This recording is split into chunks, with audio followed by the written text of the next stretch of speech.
Alright, good morning guys. Give me a moment. We just woke up. Let me just send some links out so everyone knows we're live.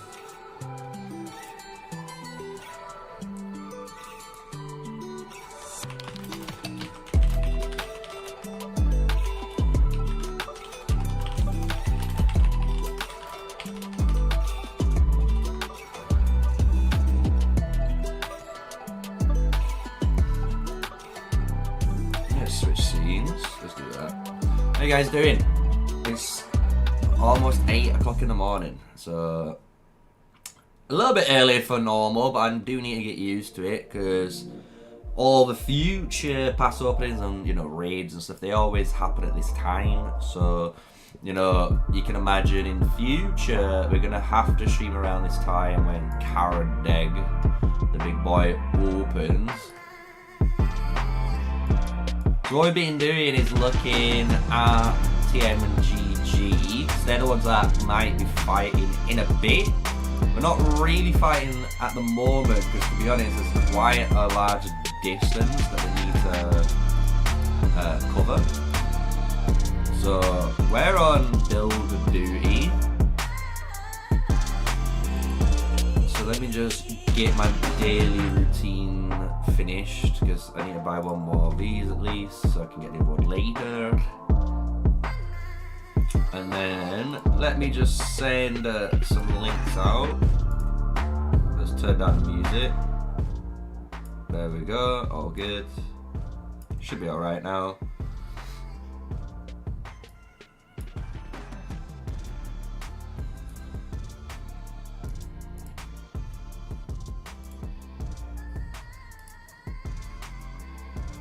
Let me know guys as well if there's any problems. I should be alright though. Stream, YouTube.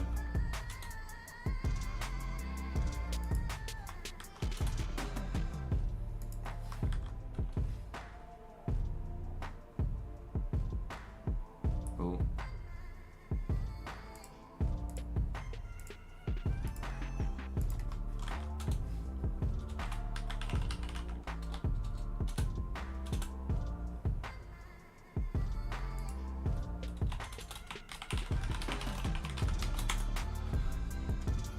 I don't know why my preview doesn't send in that one Discord, but it is what it is.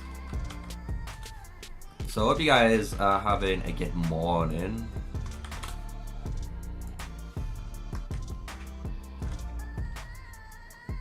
We've got a video out today already, so I don't have to worry about that. When that comes out, I'll let you guys know. Let me just finish sending the old linkaroonies out.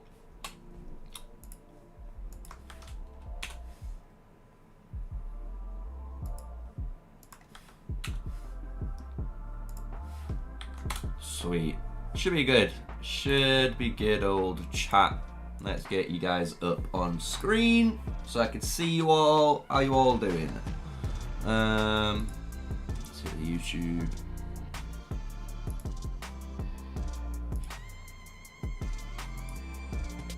Mute that. Sweet. So we can see all you. How you doing, Isaac? Good morning. Hola, bueno, everyone.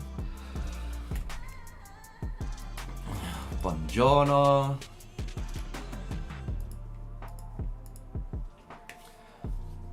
I don't know anymore. German just sounds the same, right? Hello, hello. Guten Tag. That's all other languages for good morning, I think I remember. This time. So what we've been doing is we're building in TA, but TM are over here.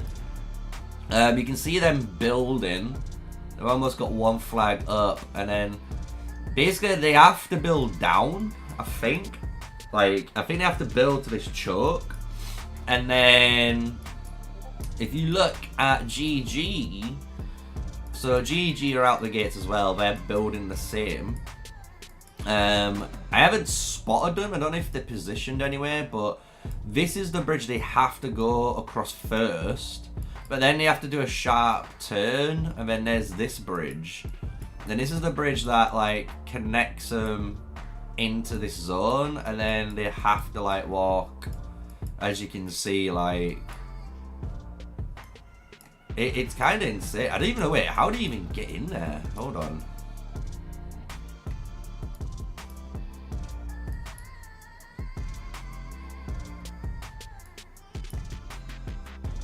No, that's about right. It looks right.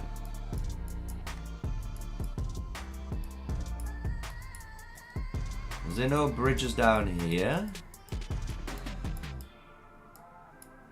There's a bridge there, but that doesn't mean anything. Kind of confusion. Kind of confused how this map actually works. Is it just me?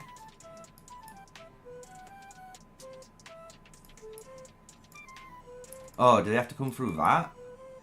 So they come down there, come through here, come through that choke point, push through, and then they have to come through here, and then around up. Yeah. That is long. Okay, so now my brain is working. Let me open live draw and we can draw that out. So if you GG need to basically go down like this. Oh wait, chat, you can't see it yet because I forgot live draw does this weird thing. There we go. So right, so these guys kind of like have to go down, up, and then they have to come like this.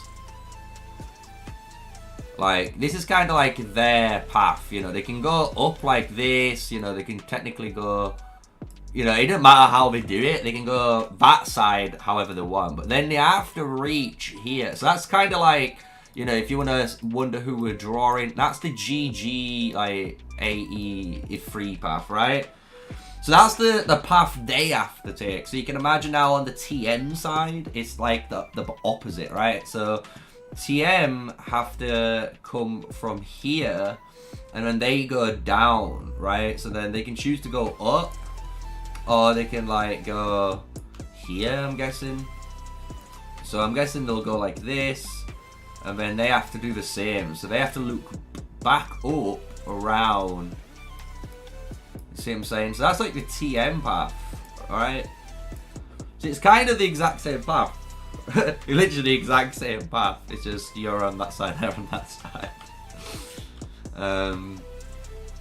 So we'll see how it goes. We'll see how it goes, because at the bottom of GG13, these guys need to go up, right? Yeah. So the guys at the bottom here have to go up. Where's the bridge for these guys? There. So they have to come here. Okay, so the map hides it, which is a bit annoying because of this little terrain. But again, if we were gonna look at like UDF, when they eventually take it, need to come down, and then there's a bridge here, and they have to come up. So they're in the bridge, and then they basically need to go like this. Like, if they were gonna join the fight, because there's no bridge here. And it's same with these guys. It looked like these guys have to go all the way up here. That can't be right. There's gotta be another bridge. Have I just missed it? No, there isn't. There literally isn't. What the f...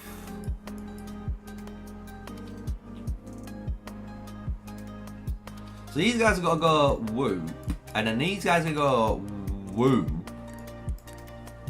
because you can't go across rivers because there's no bridges, there's no pathways, there's no way to flag hop, right?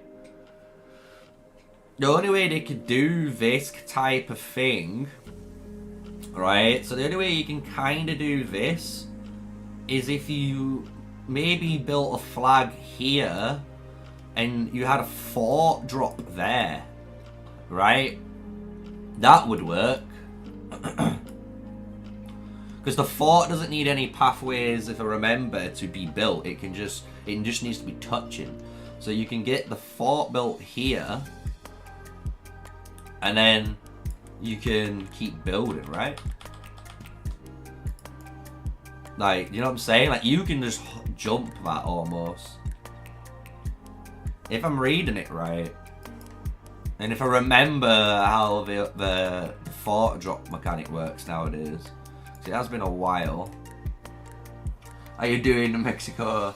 You know if they're positioning right now or fight soon? It looks like they're all positioning up in defensive mode. Because at the moment, if we look, like, you can see there's a ball of them here, and then there's a group here. And the reason why there's a group on this side, as you can see already, like drow and flying units, which happened a little bit earlier, they kind of flew over and then just started harassing them over here, but then they've stopped. So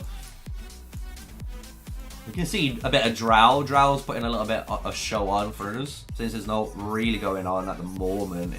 We are just building. I need to pay attention to my march. Luckily, I just seen it in time, so we can go and build.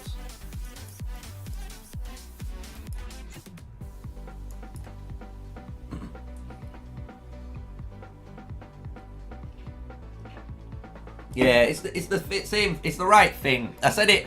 Like, I've been talking. Like, Drow was speaking to me earlier, and honestly, like, I said the same thing, and he said the exact same thing to me. I went, there's no point you guys fighting literally right now, because you've got to think, guys. Let's just, again, go back to the map drawing. It'll make it a lot easier to understand. If we just said this was... Ooh, if we said, like, this was the path of TM. So let's draw TM in red. Yeah. Oh, wait. It's out of position because I keep forgetting I need to look at my other screen. There we go.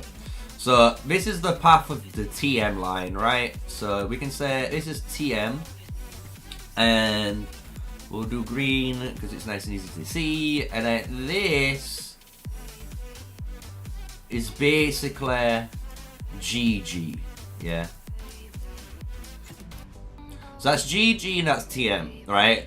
The one thing right now you've got to imagine why they probably ain't fighting as well is to walk from here all the way along this line, or to walk all the way around, you know, and come here.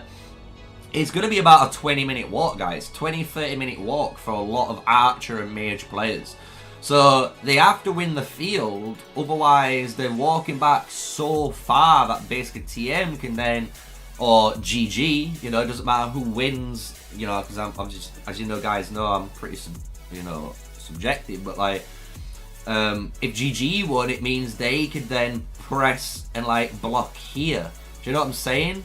Or if it was like the TM side, the TM players would be able to push up, you know what I'm saying, and like block here. So either way, it's kind of bad. So both alliances need to almost get their troops, I'd say, around here for TM, and then they need to be around here for GG. So there needs to be about 4 or 5 flags built, and then we're looking good. We're looking like, you know, people have teleported in, like the big players, so they should be able to hold the front line a little bit easier. But who knows? Who knows? We'll see when we get into it, you know. We all like hypotheticals and stuff. Am I able to check the TFS server? I don't know. What servers are in the TFS server? Should I try and find out?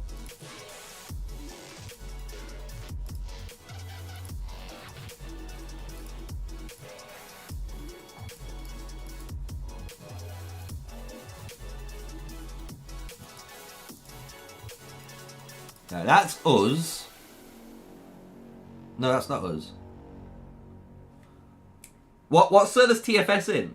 If you tell us what server's TFS in, I'll be able to have a look. If you give us that info. If you're wondering, in chat, I've just seen Tone. My Lilia build I'm running at the moment is this one. This is what I'm running. I'm actually just all in this tree. It's just too good on Lilia. I don't care what anyone says now. I have been converted.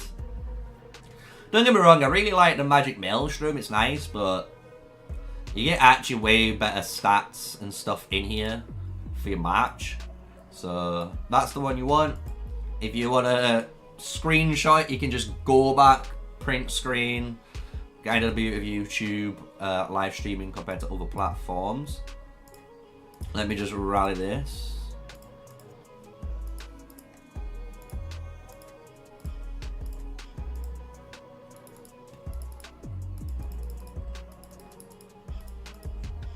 Open the chests. I woke up today and it was like 100 and something odd chests. Like 160 something. I was like, what the hell? The thing is though, I'm not gonna lie, that open 10 method feels way slower than actually clicking 170 odd times. I'm just saying. SS2, 3. Right, so let me have a look at that.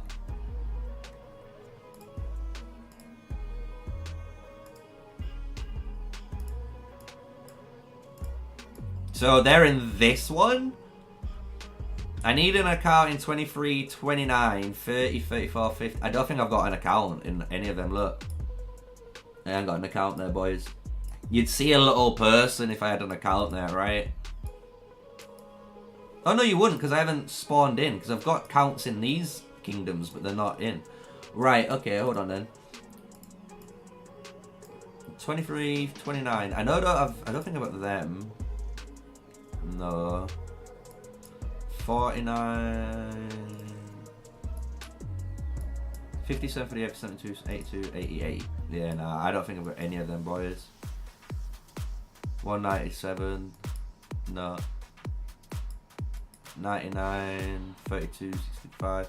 Don't worry about it. Do you know why, guys? Do you know why?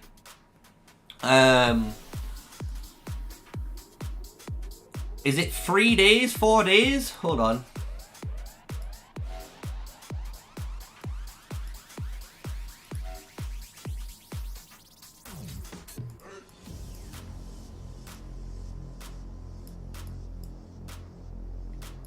Yeah, let me just put this in saved.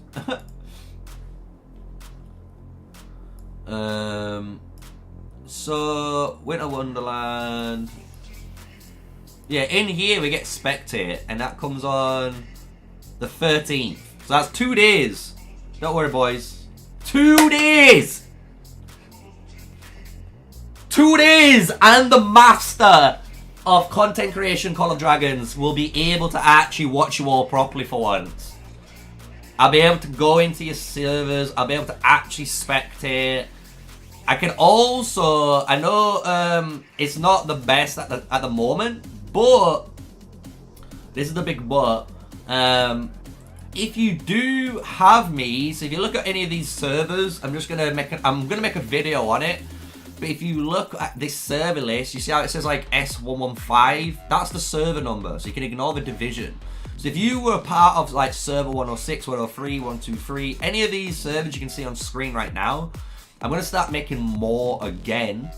But if you're a part of any of these servers as of now, if you have Roots of War, I can join your alliance on Roots of War on the day if you just open up a spot for me, and I'll be able to spectate your game. I can just watch your game, and what I hope to do in the future is on like Roots of War weekends when there's, you know, it's a Friday, Saturday, Sunday event, Saturday, Sunday event. I hope I can do my Roots of War in the first hour, and then I can go every hour to a different server and spectate one of you guys. So it'd be like a massive Roots of War, like commentary, you know, live stream. And the best bit about it, I'll be able to record it all. And because I get to record it all, as you can imagine, I can put you all on the channel, and it can now transition to what I want it to be, which is more of an esport commentary as well as like, you know, guide channel, because I really do enjoy like commentating PvP, especially when you can see it all happening and you got that live draw kicking off and stuff. So I really do enjoy it. So TM chilling at the moment. So what I might do while I just need to kill some time, let's go capture some pets. Oh, guess what we did last night as well? Last night in bed while we were watching the old Netflix, we caught a 1-star ice core lizard. So I actually got one. I'm debating, do I just re-roll this into a legendary? Or do I just inherit this one? Because this has the 2 main stats that you need. I'm just being honest with you. Because if I put this on, this is a spirit-based skill. Like, I know the rest aren't that great, but that's six slots I can use straight away. So we could capture some pets too, you know.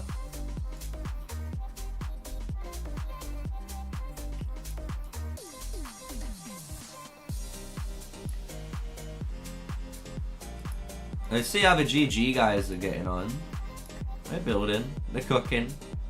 They're all cooking. Put them all on camera.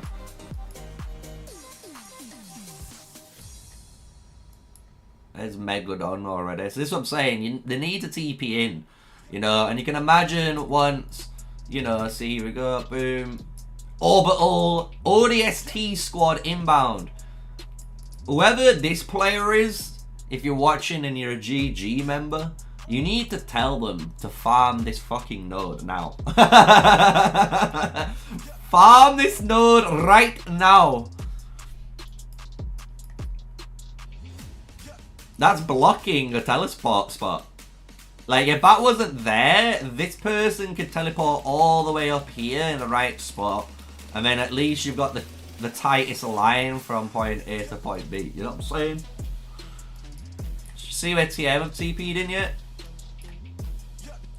We've got Googly in there. As always. Love to see the man. Hulk, again, rocking all cavalry. I swear to God, Pervy Sage has honestly swung Hulk into a Calf player. That's how I feel right now. Being under attack from Pervy Sage an entire season is probably swayed the guy into all cabs. What events are on today? That's a good question, because I haven't even checked. Strongest Lord. Ooh, should we see what Strongest Lord's saying right now? Strongest Lord. Ooh, sheesh! Like his name says, look at that top 3. Number 1 putting in the work. Maybe I go for the battle rankings. Maybe I try and get 20 heads. I'm joking. I could though. Depends on how big this war goes on in the next few days. Let me claim all that gibberish. Oh, if you're wondering as well, guys, for the stats of the kingdom, I know you guys love that stuff, right? I know you love it. Let me just check my Discord quickly.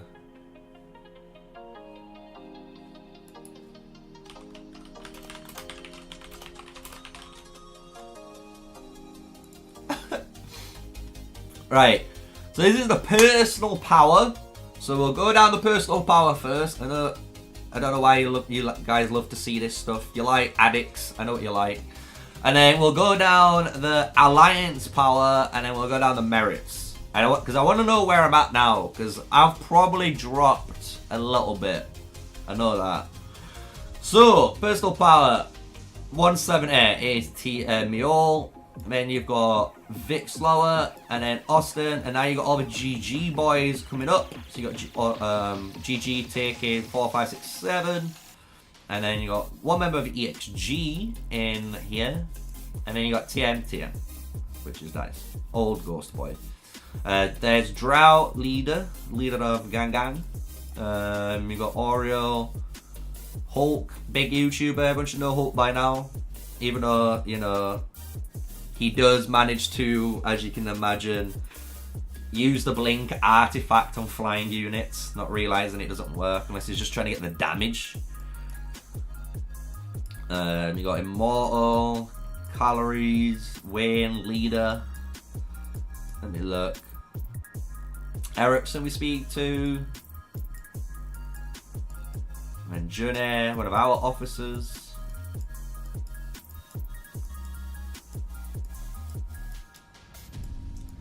So you can see, to be fair, I would say, like, power-wise, player for player, it looks pretty good, doesn't it?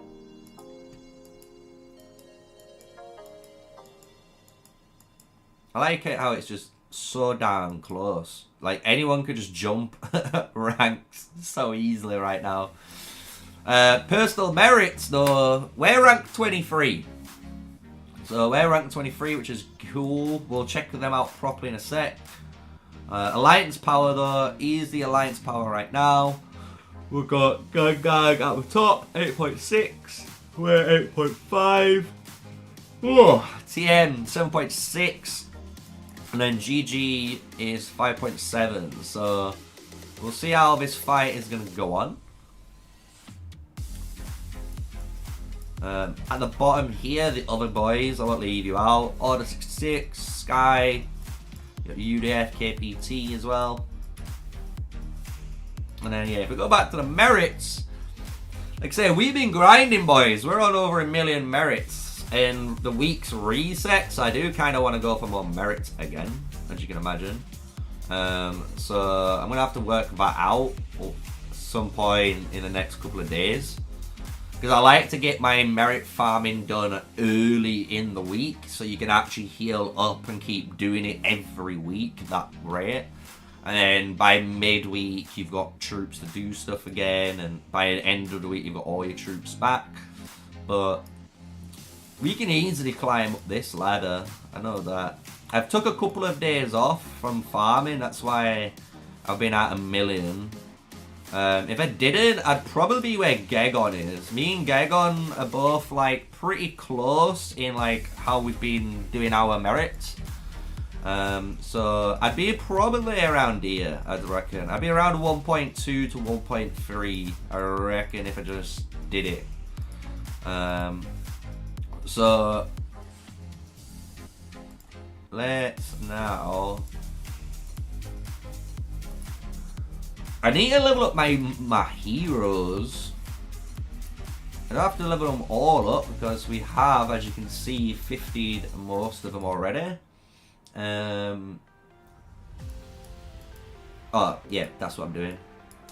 I'm leveling up Kanara, and I was going to do Nico, but Nico's away at the moment. So I will just do Fear, because Fear's fine just to put anywhere. I'm going to level up the Golden Rock. Sure. We will level up these heroes.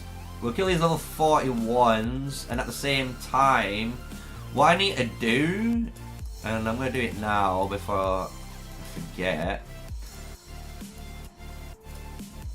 Let me add.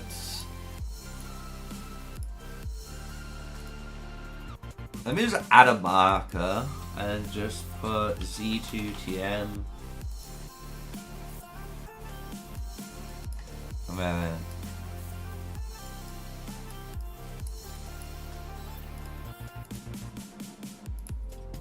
we'll put GG83Z2. It just means when I want to go to places, I can just do this now. You know what I mean? Nice and quick. So, are you guys excited for the new update? I'm excited, man. I'm absolutely buzzing, as you can imagine.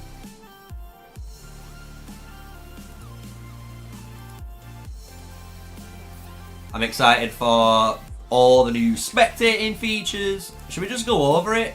Should we just, I don't want to say go over it, but should we just see what are the best features that I want to... I don't need this anymore. I'm going to delete that. Let me go. So, obviously we get the holiday event. That's going to be amazing. So, obviously when that comes, I'll get to show you guys all of that. And then, let's go into the actual things that are really good. So, the War Pet one is amazing. So, we can't wait for the War Pet one.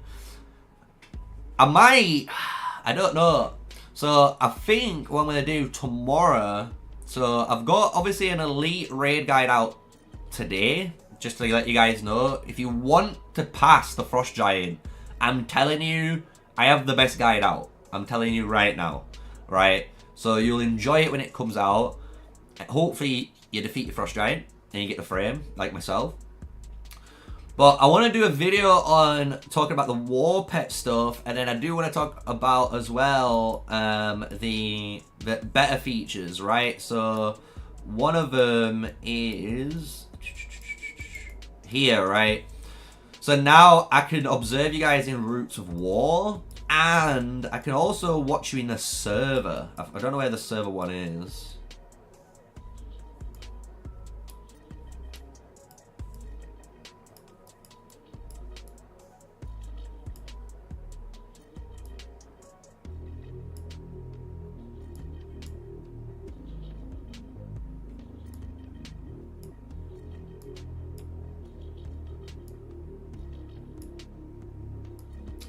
Where is it? I'm sure I read it, right?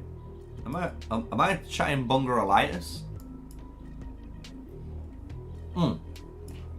There it is. From tomorrow, your exams start? Oh no, Grotech. Well, you got to smash them, dude. Unfortunately, the day we live in, you have to smash those exams. Does set you up a bit in life. Just depends what you want to do, obviously. Just don't mess about with stuff.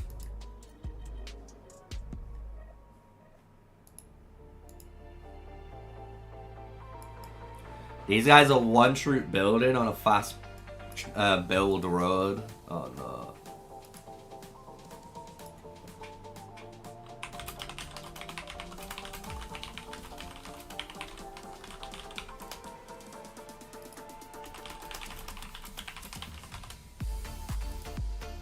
I'm ruthless. I'm ruthless. I'm like, if people ain't gonna listen, I'd boot them. I'd just kick them.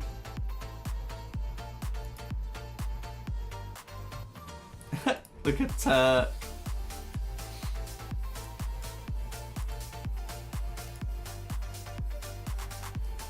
So, I know there's not much fighting going on right now, so I'm gonna try and just burn the time.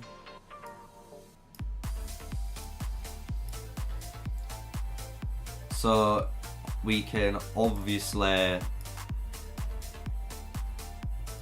get to it.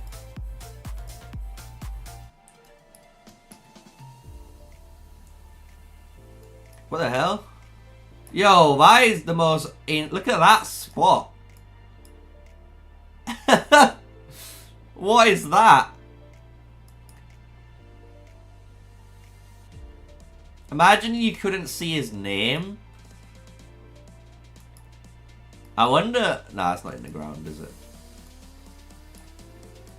Imagine that was on this side of the terrain. So you got, like, cavalry. And you just walked in there with, like, Cloak of Stealth. They just physically couldn't see you.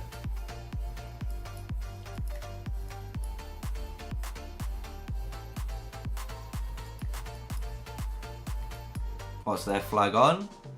21 minutes on their flag, and then you have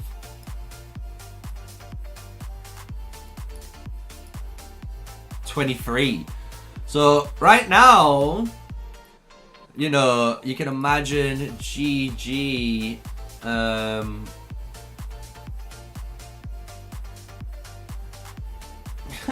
love how everyone's like in chat. So GG are running the building race though, right? They're technically a couple of minutes ahead on their flag. So every minute matters, boys. People don't realise every minute matters when it comes to war. Whoever can get into position first is the ones that normally get obviously ahead, as you can imagine. You got the higher ground, as they say to Anakin.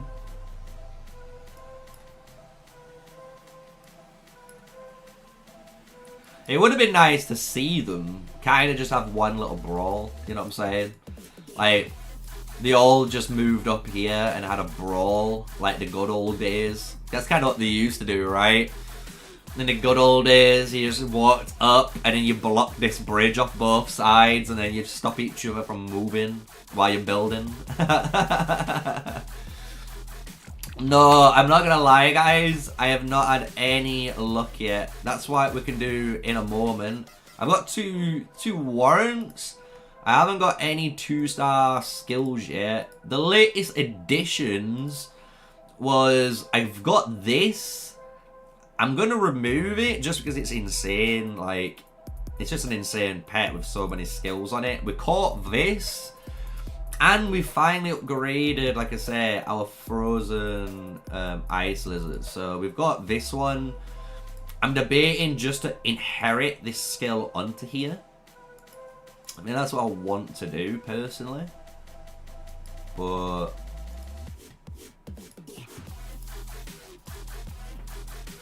we're healing up, though. We've got 370k in the hospital left out of... I had about 1 mil in the hospital, so feels good that I've almost got my troops back. The thing is, I need to get all my cavalry back so I can use them more in rallies, and I can get more rallies done. Because that's one thing that I really want to do too. Even though I'm leveling up a couple of heroes here, it's just because I ain't got too much CP, but I am stacking right now my CP recovery just in case later on when there's better forts potentially. You know, I'm guessing that fort level 10 is the one you want. Because if we look at these, like, these are 9s. And like, even my 9s, I'm getting 1. Like, what the hell? You know what I'm saying? Like, there's a 5, there's a 4, okay, there's a 6. But then you look at the 8s, and it's just basically like the same. Like, I got 7. 7 again on this 9. 7 on this 8. 7 on this 8. 5 on this one. So it's like, it feels like my 8s are giving me just way better treaties, in all honesty. The only difference is, do I want 4.8k or do I want 4.9k? in prestige, like, and it's same with like sentinel arrows, right? That's another one. So like, you're looking at here, these are like my reports. So you can see here, like when you're looking through, if we're trying to find sentinel arrows specifically, like, look.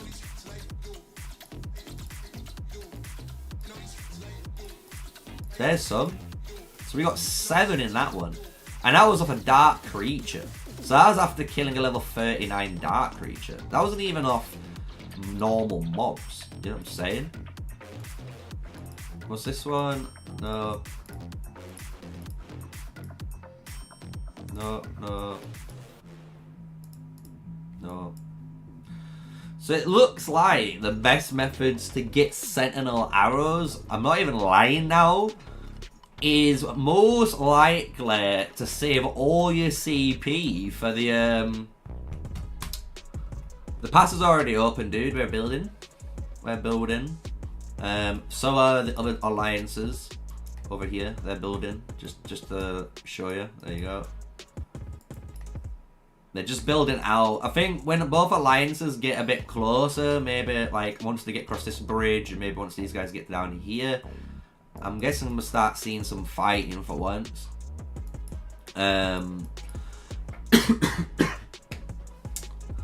But I reckon what you want to do is save all your CP. And you want to wait for... not Eliana's Crisis, but the other event. There's 2 events. So you get Eliana's Crisis, right? This gives you the dolls, so you can get basically a decent amount of speed ups when you do the event, when you open them. Or you have the other event. I forgot what it's called. It's been a while, like, since I've had to, like, think of this. Not Passions for Rations. It'll come around. It's like it'll come around next week. But it's the ones where you get the blue chests, right? So all you're doing is you're getting like, it looks like these types of blue chests, but they're in here. You know what I'm saying? And that event's probably going to be your best bet, because in that event you do get a decent amount of sentinel arrows from opening the chests. So it looks like you're going to have to double down on that event and killing darklings at the same time. That's what it looks like to me. Let's move to 41s again.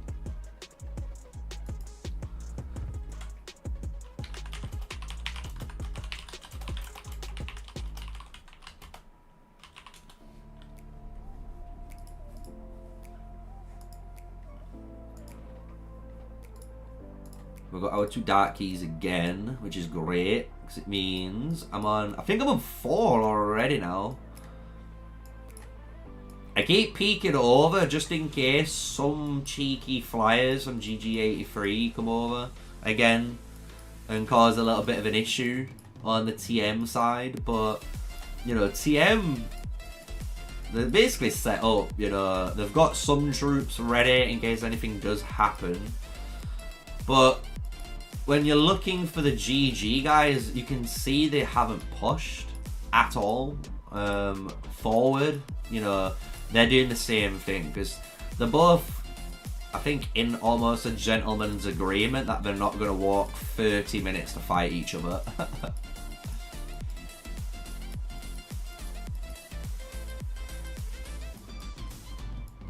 Because this is the bridge. No, it's not. Wait, what? The bridge is here now. The bridge has changed. Wait, now it's here. What's going on? Where's the bridge? Ah! I'm joking. It's a known bug. It's a known bug. It's known. Don't worry. Ah, it's gone.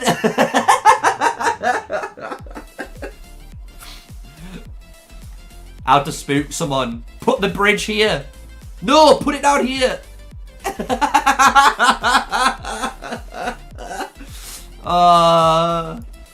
Someone would be like in the... I can imagine someone not, you know, having the volume on and watching me doing that. And the guy, they'll be like, is Sneaky hacking? Is Sneaky secretly a dev? Is he just messing with the map live? Yes. Yes, I am.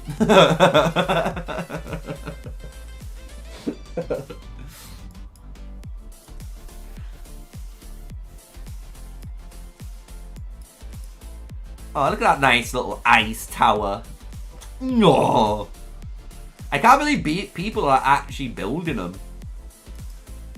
I'm not building them yet because I don't think they're good enough yet.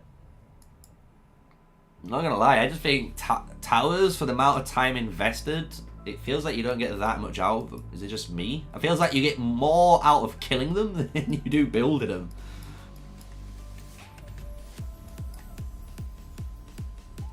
What's our flag on? 16 minutes? Yeah, boy. Yeah, boy. Alright, so we're at the 41. Let's kill this. Let's get our CP emptied. How long we got on the elixir? 6 hours?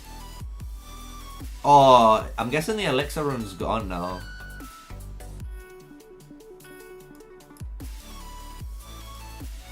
I forgot where it were. Oh, no, no, no, no, no. That's train speed. Oh, no, no, no, no, no. It might be hidden in the fucking trees. That's what always happens to me. I'll look around for a rune and it'll be hidden in the bush. So it's not that one.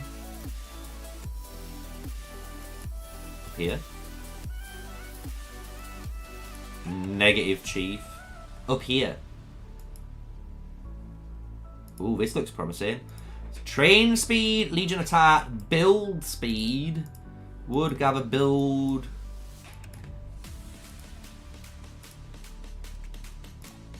These guys don't realize there's a trading speed there, I think. CP recovery. Gather. Research. Legion march speed. Mana. No. No elixir production. The healing factory is kind of, you know... The old hospital is a bit upset right now. It kind of wants more production. As you can see as well, if you're wondering what my policies is at, we're doing 15 now, because I need to get this to 16. I'm trying to get these up more. As soon as this hits 15, I'm going to then do these as well. Because I could have done this one by now, but I think it's more important to get all the healing and stuff first. I'm not going to lie, the war pet system, until it gets fixed in a couple of days, I'm not too fussed about. So I can just work on getting this prestige a little bit later, and when I do that, I can basically do it in one go. So then, you know, I have like 4 capture slots, not 3 capture slots. So I'm not too fussed about having 2 to 3 right now.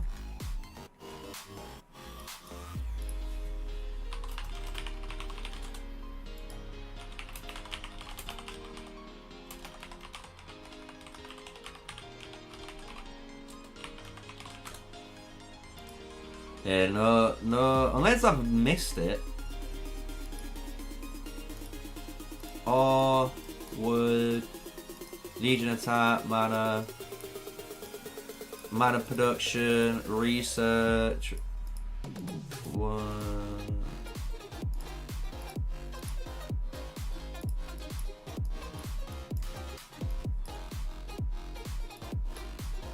Yeah, boys, it doesn't look like it.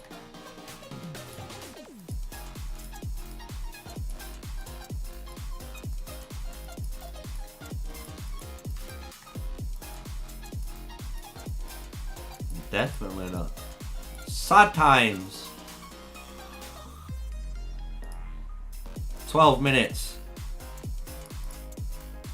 At least, even though I'm half asleep right now, because I'm still waking up, I feel like I'm actually cooking, chat. I don't know about you. I know it doesn't look it, but I feel like I'm cooking right now.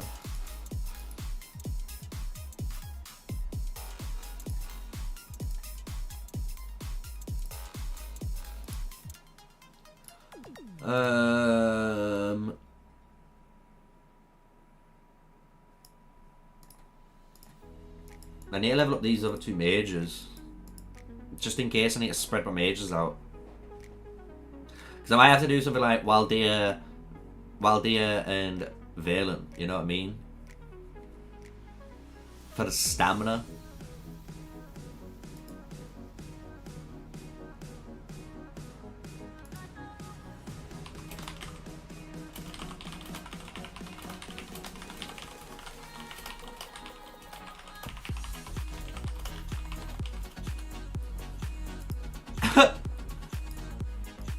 Guys asking the right questions. Who can we duel in this zone? Because I want merits myself.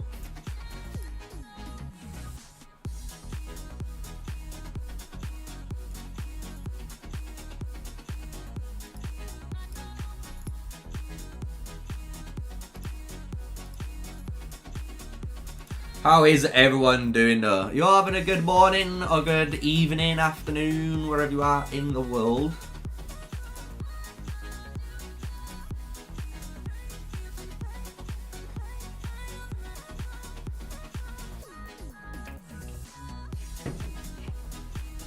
No build, no cake.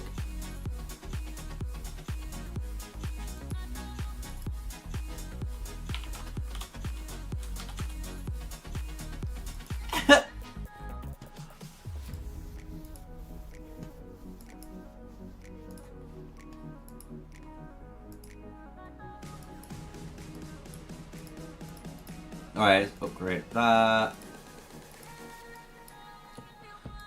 I'm going down this March speed route. I'm gonna put 1 more point in, and then I'm gonna put 2 points in here. It sounds weird, but I feel like I need March speed. Like, I actually want as much March speed on this Kanara as I can, without going too over the top with March speed, because I do need to get in and out.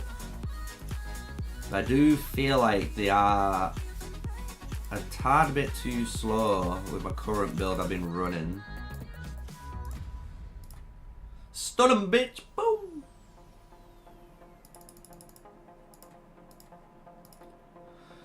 So all I need to do realistically as well is level up cavalry, right? Oh wow, we messed up the spin. We messed up the spin, chat. I didn't put it on them. But yeah, I need to level up my cavalry. That's the only thing I haven't realistically done, as you can see. Like, we've got all of our main things up. But then our cabs are the ones that have been left behind, unfortunately.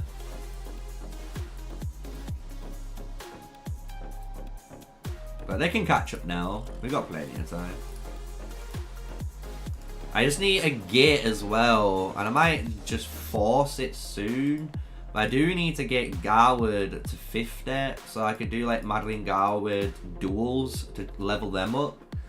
Because now I'm at the point, as you can imagine, with all my heroes, where the only XP I'm gaining is through merits at the moment. Until, you know, later. Oh no, wait, at the moment can I actually do this? Am I wrong here? Wait. Oh no, I can still gain XP. It's just slow as hell. Okay. We might keep using them, man. For some reason, this is what I'm saying. I'm so tired today. I'm just like, But I need to get these guys up. I want to get basically my calves up to like 50. Obviously I need Garwood to 50. I want these guys at least about 45.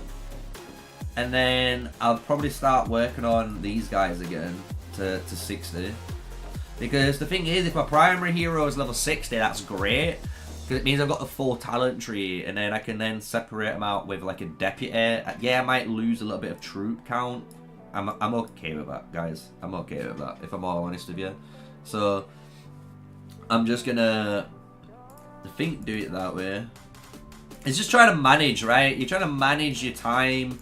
You're trying to manage your XP, and because you can, if you really wanted to, all in on one heroes. You know what I'm saying? Like, you could have just gone all in on one set of heroes, but I feel like it's just a wrong thing to do, because if you do go into war, well, all your XP is put into certain heroes, and you're gonna run out of stamina. Then what are you gonna do?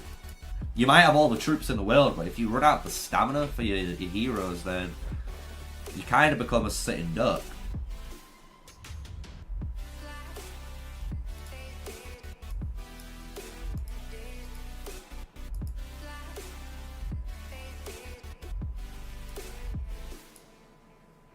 And this is the last one. We'll go hunting some pets after if you want, chat. If you want, I don't mind what pet we capture. So if anyone in chat wants to suggest a pet, I can show you what we've got now. And then if you want to name a pet, we can do that. Obviously, I'm going to try to avoid the ones I've already got 1-starred. So that's both of my Sapphire Phaedrix, they're 1-starred. This Snow Peak's 1-starred. This is now 1-starred as well. We've got 2 different Berserkers because I'm running 2 different builds. I'm trying to run a build without the actual, you know, talented skill on. Because I want to test the theory out. If you run all abilities and then have like 2 steroids, would it be better? Because that means this pet can be used with anything, right?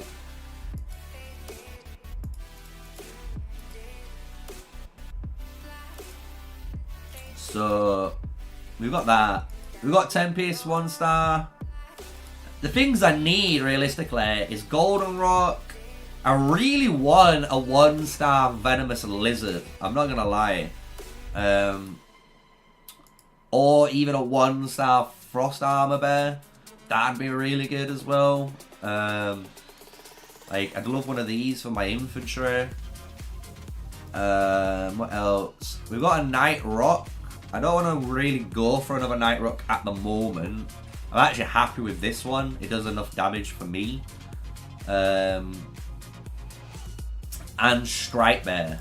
Stripe Bear and Sand Lizard. So we could go for, to be fair, quite a few, right? We got both bears. We got the lizard with the venomous lizard, and then the golden rock, or Because I don't really want to hunt for a 2 or 1 star Berserker Fade Drake. I think that's going to be the last pet I go for, if I'm honest with you guys. Same with even the Golden Rock, because it's near.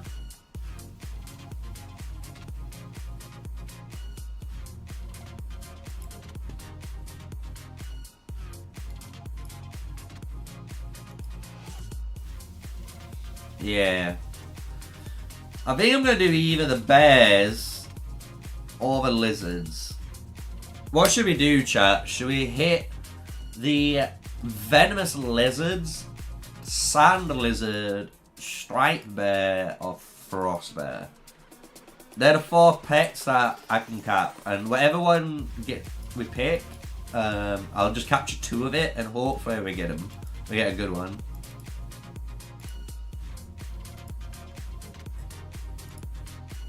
Three minutes, nice. Let's have a look around. Let's just showcase what's going on. So, GG83 now moving to their next flag. So they're building on their next flag already. Meaning, if we zoom in just at the right spot, we should start seeing the orbital drop squads, aka all the different players coming. A village being already created here. Getting that daily production. As you can see, I've got 3 villagers out of 15. I'm not going to lie, guys. I've been upset about it. I know it's going to come in a couple of days, but for some reason, TA haven't been giving us the elixir villagers yet. Because they've been having to sort out, you know, like the list or something to give people who's been willing to earn it. So...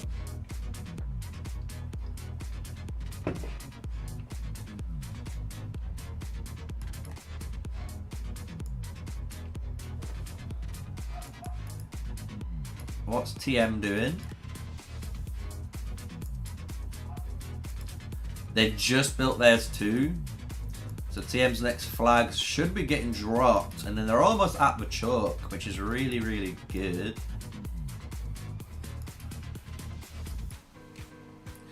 I don't get why they built this flag here though. Is it just for teleport spaces? And I don't get why they built all these towers. Wouldn't these towers be better down here?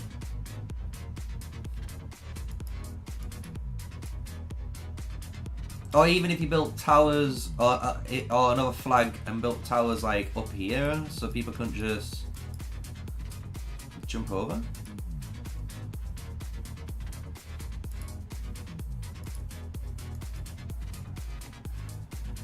I don't know. I don't know. I don't know the master plan. I don't know the wizardry that these guys go under.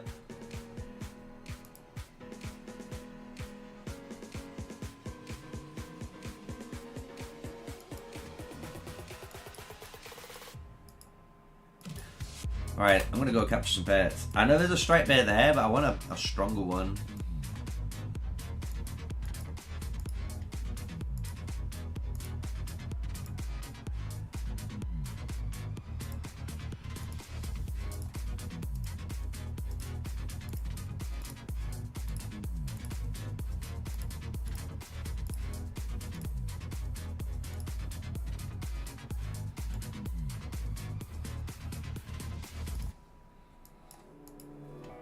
Alright, let's go hunting.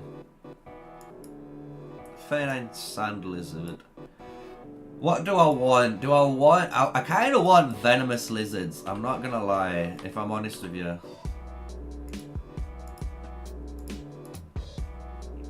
41 as well? Okay. Let's go and grab that bad boy. This is probably gonna hurt. Best bet is if I put this here, this here, this here, this here. Trying to spread the troops so the venomous lizard can't just, you know, ping down one of my guys. Because that AoE damage is nasty, man.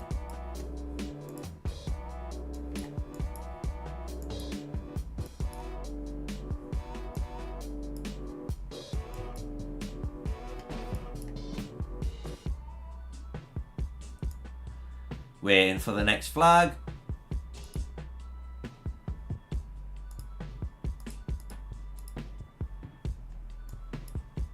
Hey.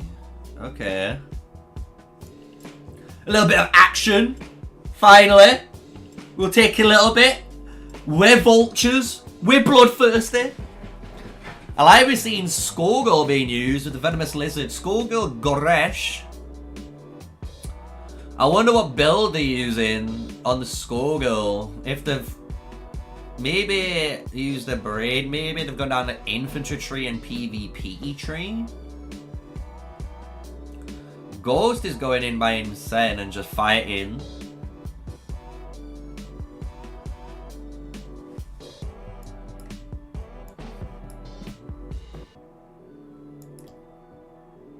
Guys, this camera needs to... There we go.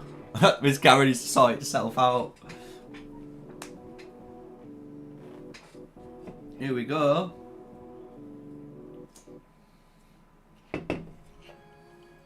Oh no. It wasn't me. It wasn't me. Oh, he's out.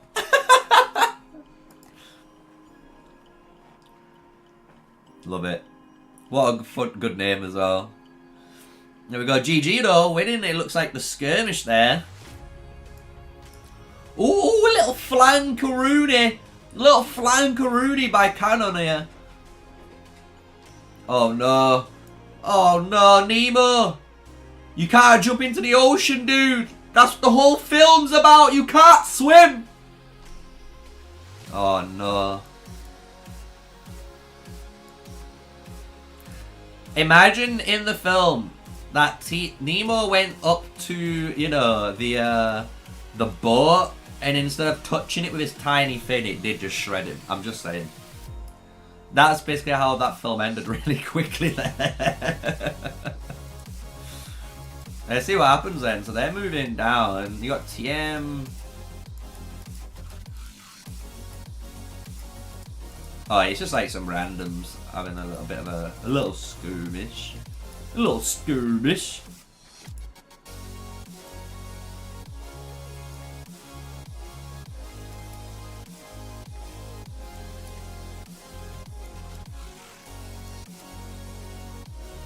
We're literally waiting for this flag to build. Why? Why is it so hard to put down? Let me capture this, boys. So I want to send you in first.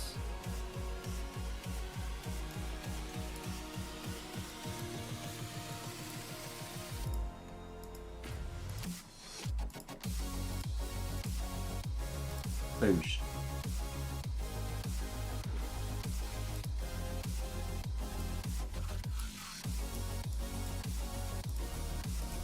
Let's hope this is a good one.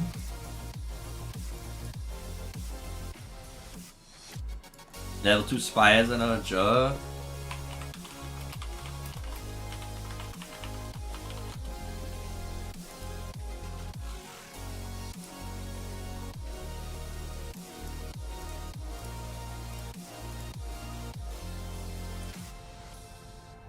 Just drop everything on it.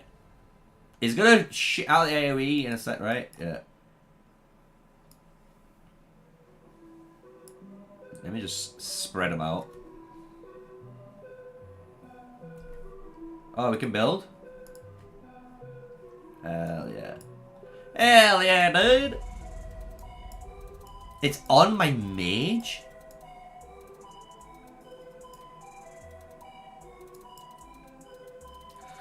Right, let's see if this is going to be the first ever 2-star talent on the channel. Let's see. First 41 Veno. Even 1 star I'll be happy with. We won't talk about it. We won't talk about it, chat. Don't worry about it. It's fine. It's fine. It's fine. It didn't happen. It didn't happen. You didn't see anything. You didn't see anything.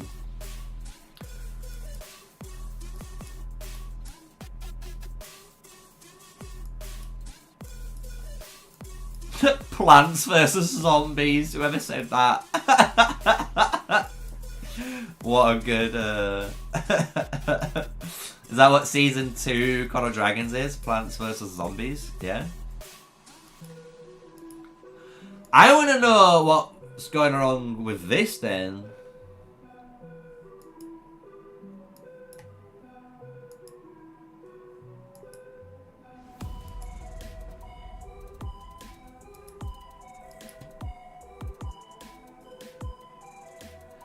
TM, how's GG doing? Do you know what? I haven't even checked the other guys out. Order, I don't think Order are fighting or anything. I think they're just building too.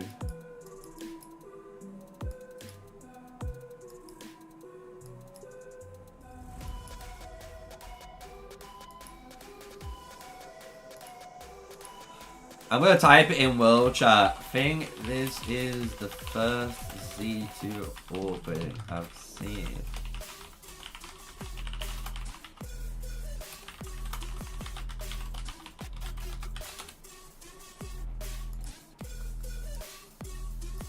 That's wild.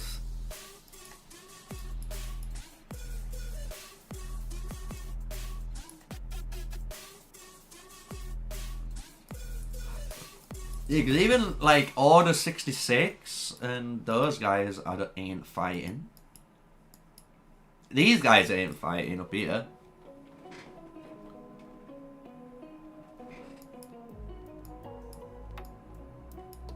Little Sky boys. Do me proud, Sky. If you're watching. Do me proud. I like the little alliances.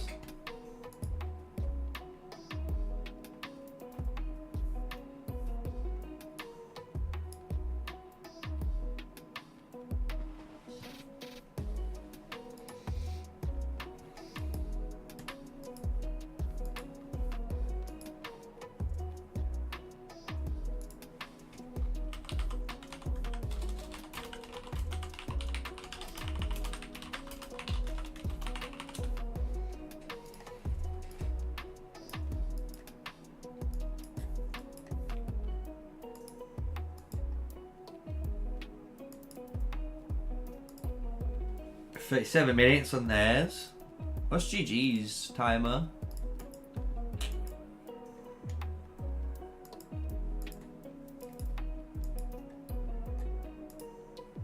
$35. They are cooking, chat. They are, when I mean cooking, like they are straight up building.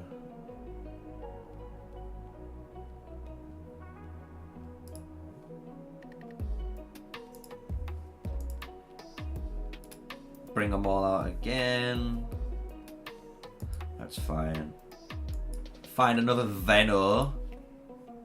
36, not good enough. 37, only 37, really? There might be one up here, I guess. A level 40 Frost Bear.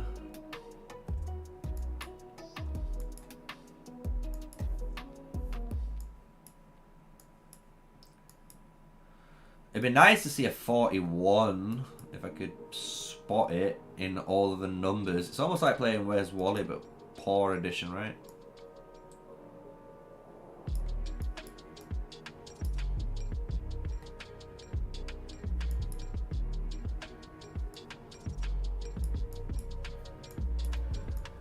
Really?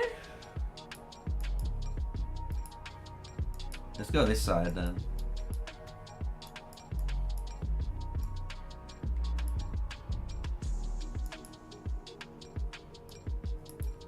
Trying to find a Venno that's not close by.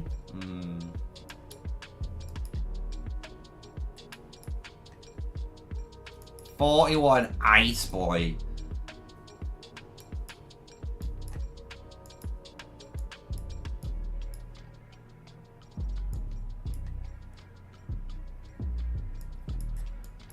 Yo, a venomous lizard's just going extinct. Why could I see like everything else, but I can't see? I've only seen 2 venos. There's no way they've been hunted. No way.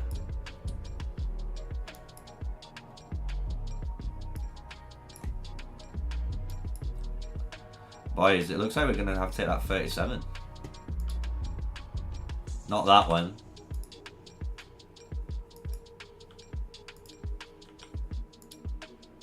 That one.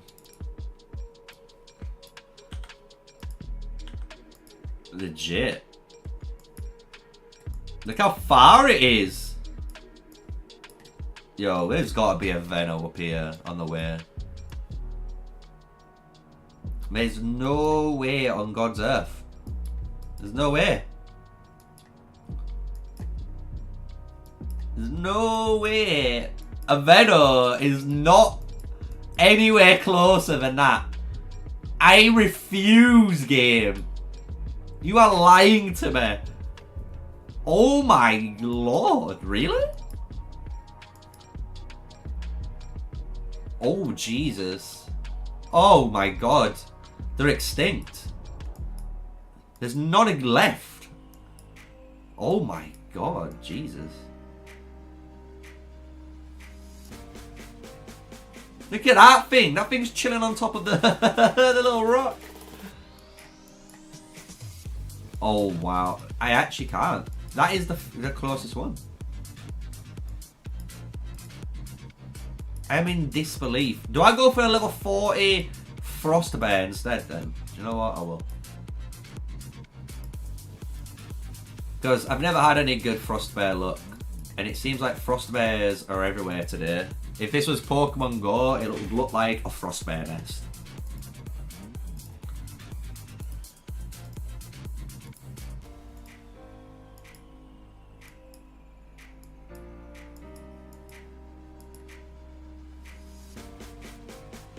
Right, let's move back over to this side. I'm gonna watch this bridge. Not that bridge.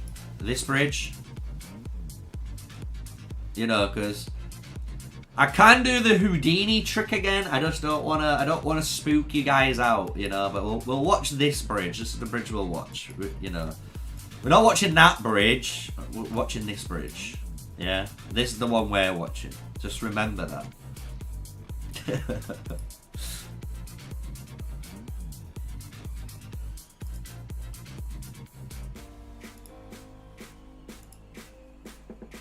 Let me hit the thumbs. 1 sec, chat. My thing's going a bit weird. There we are. But yeah, if you guys got any questions, let me know. Pop them in chat. I'm happy to answer them while we're in this nice little wake up, you know, chilled out morning. It's been our opening hour while we've been waiting for, obviously, the fighting to eventually begin.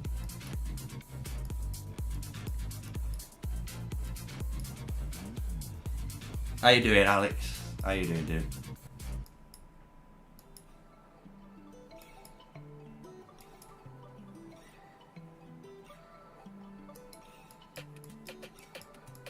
Are their troops only just getting back from fighting, really?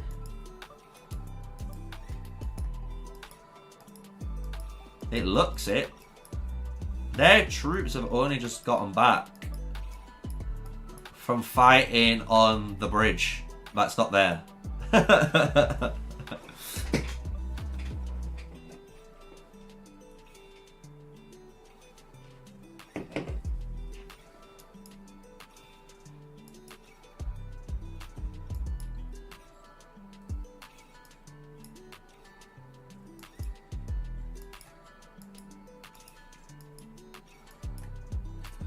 I wonder what would have happened though if GG literally did get their entire uptime again.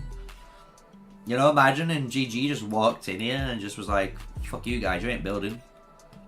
Imagine that actually happened. Or TM tried it. Imagine TM tried walking all the way around and then just fighting.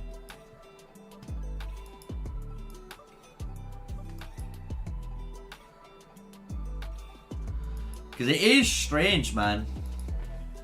Absolutely strange. First season I've been a part of where Zone 2's open, they're building, but no one's fighting each other yet. They're just literally building. They're like poking each other with a stick. That's kind of happening, but apart from that, there's nothing too, you know, crazy going.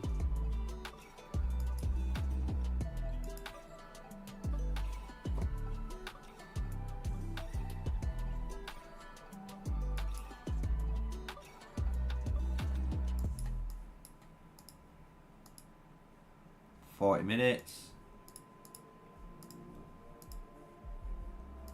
Let's claim them. Keep claiming.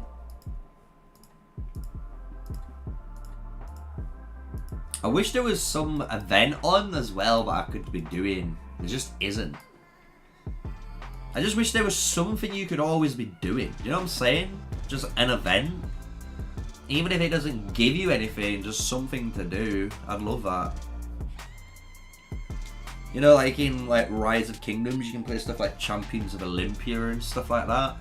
I'd love to play something like that right now, while I'm just waiting for something to happen. You know, play a game of Champions of Olympia, start cooking people, and then come back, check it if anything's happening. Nothing's happening, go back, carry on.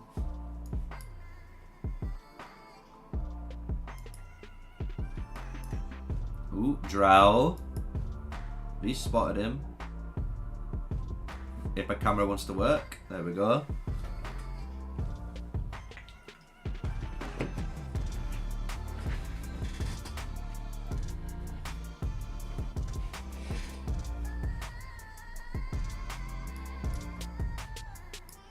Pharaoh's beating Drow. Oh, is Drow beating Pharaoh?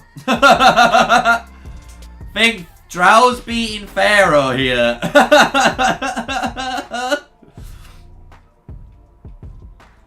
Oh my lord. He's taking over 2.4 and then 1.2, look. Look at the damage, man. Oh, he's trying to get her. He's trying to get him. Cyclone Blade. Oh. Look how much damage that's just done. That artifact is obscene. Is everyone in agreement? Bro, he survived as well. I would scout him, but I won't reach him in time.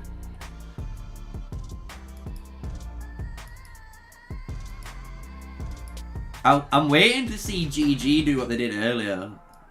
They might do it because I'm streaming and I know they're watching. They might get like, earlier they had probably like 10 to 12 players.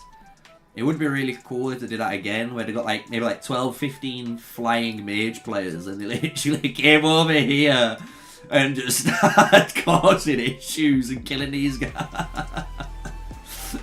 They're just like, well, we'll fly this way. We'll come to you. So I did enjoy it. What do you think the new mage skills will be? Do you know what I actually think might happen? We might see a fire mage, but I don't think it's gonna work the same as Lilia. If you get what I'm saying. I think we're gonna get a mage, but it doesn't apply Scorch. It might apply something else. That's what my assumption is. Or one thing that we've not got for mage players, and I can guarantee if this ever gets made as a mage, people will go nuts over it, is the fact that there's not even a mage that's kind of like Joan of Arc from Rise of Kingdoms. So if you can imagine, like in this is like Aetherfled, where it's kind of this overall hero that does an area of effect based, you know, like debuff, and they kind of like help your team. There's not a Joan or a mage that's like doing like an AoE where it's like you and 2 nearby friendly legions gain, you know, passion, or they gain something. Or another thing I thought of which would be cool would be almost like a stacking system. So I'd like it so like if you've played like World of Warcraft, people would know this as like an arcane mage, because in WoW, arcane mages like sling their spells and then they get stacks of arcane, and then you can basically spend those arcanes to do more powerful spells. So I think they might do something cool where it might be like in a fight you might deal something like 700 damage in your first initial swing, but then the next time you might deal like 1200, and then you might do it again afterwards, and then you might deal like 1600, and then you might do it again for the final time and you do like over 2000 like damage. You know what I mean? So it ramps up, but it's in an insane ramp. But you have to fulfill it by doing, I don't know, it might be something in the kit. You know, it could be march speed reduction, it could be applying debuffs, maybe if you reduce the enemy's magic defense, you get a stack. You know what I'm saying? Like, they can make something really interesting in that regard as well. So I think it could be anything in them where you've got like a fire mage that's not using Scorch, or like an arcane mage. That'd be really cool. Because they said there were new mages that we've not experienced yet.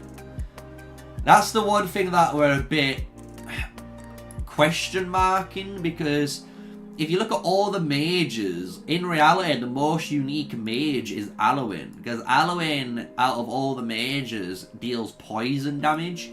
So he uses like Fel, which is like what, if you're a WoW player, you know what Fel is. It's like this corrupted firepower. It's like the corruption of magic, basically. So like, it's almost like he uses the corruption of magic to do damage over time effects, where you've got the good guys that do like ice magic, fire magic, there might be like, you know, lightning magic. So it'd be interesting. It would be interesting to see what they come up with. They're my ideas. I think I could come up with quite a few different mage ideas, I'm not gonna lie. I reckon I could probably create 3 or 4 different mages. I'm not even lying.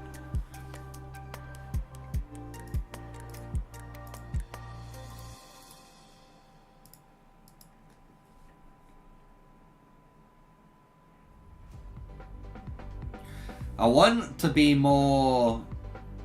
I want archers as well to be more interesting than what they are. Or to feel like a proper archer skill too. Like, do you know what I liked about, you know, like Guan Win? Like, when you look at Guan Win's skill, you know, when you use Guan Win's skill, I actually really like the animation for her skill. Because it reminds me of like an MMO skill where you watch an archer like triple shot, like bap bap bap bap. It looks well good. It doesn't just look like a weird animation buffer. You know what I mean? So I'd love to see some more stuff like that as well for archers. I would love to see archers have a bit more of a gimmick too, where you've got like, I don't know, maybe they could make them so archers are, if you imagine in real life, the different types of archery. Do you know what I'm saying? So you can imagine there's a broadside tip arrow. You know what I mean? That broadside tip arrows are like the bigger ones that are made for like armor penetration, if I remember rightly. Then you could get like splinter arrows that when they hit do just splinter off, almost like shrapnel. Or you could have you know, the archers that rapid fire, or like maybe even like in the olden days they had those rapid fire crossbows with a crank, right? Where they're like something like that even.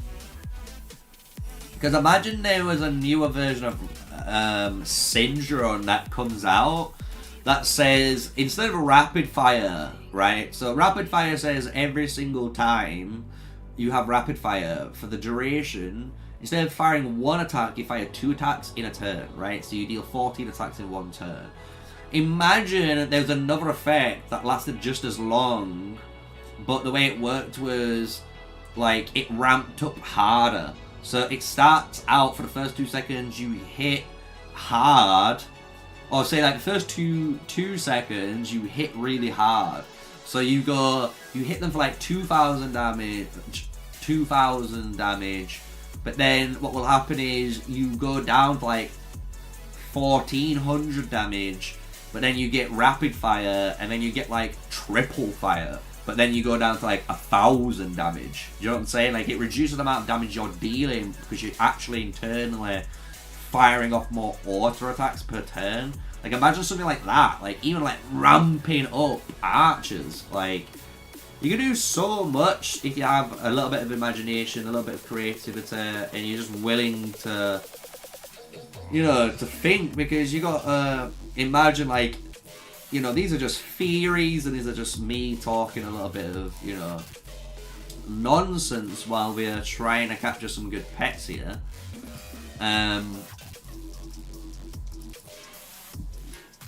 But you could take that idea and obviously make it your own, right? Or you could expand on that idea too. So, because I like how they do the infantry. I really look at infantry units, honestly, like I'm looking at WoW tanks. So this is literally like your main tank, like frontline tanks in WoW. But like, if you look at someone like Skullgirl and Goresh and Nika, these are kind of like your Fury warriors. You know what I mean? They're not like your main tanks. They're not your main, you know, arms warrior that are made to tank. These are like your Fury warriors that can tank damage. You're not good at tanking as much damage as the other guys, but they deal damage. That's the trade-off. People love like Fury warriors in MMOs, but the problem in this game is they don't really work the same way.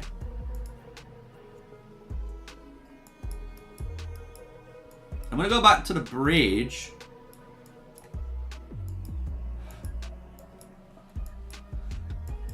because I saw a ghost walking.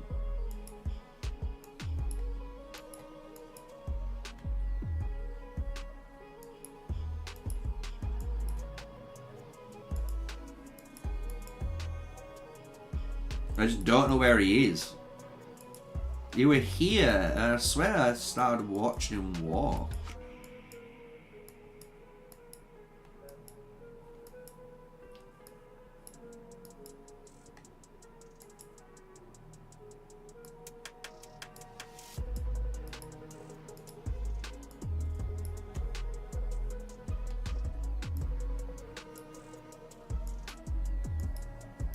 I don't see him anymore.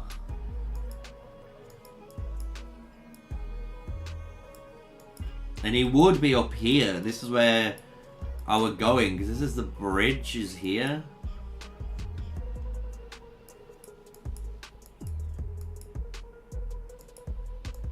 And he's not deep.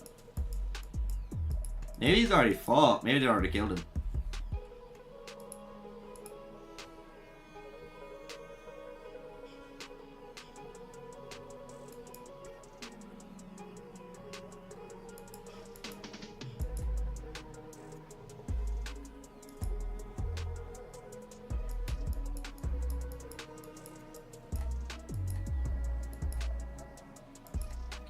I see GG's flag, 15 minutes.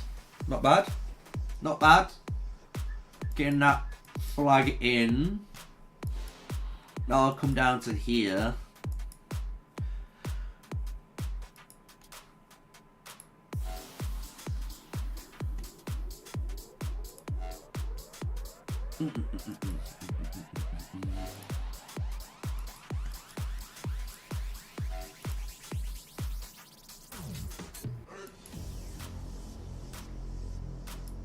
Our flag, 20 minutes. Oh, what's TM's flag at? We didn't check TM's flag out, right?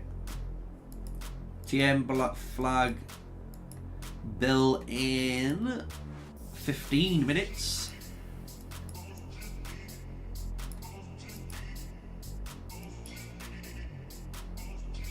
Do you know what's crazy? Earlier, the amount of players that were online for TM on this pass, like you can see there's some of them still AFK now.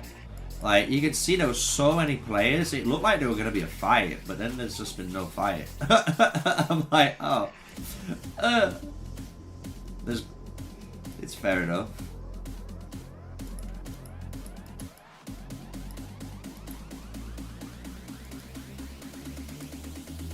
My guy, he knows that BB knows their plan right here. My guy is quick building like a machine. You know the difference, by the way, if someone's quick building and someone's not. I don't know if you know this. Literally by the hammer animation.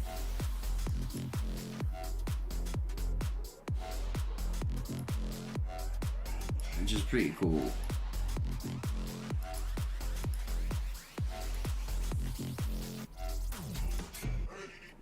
You see how like their hammers are like going crazy and some of them aren't?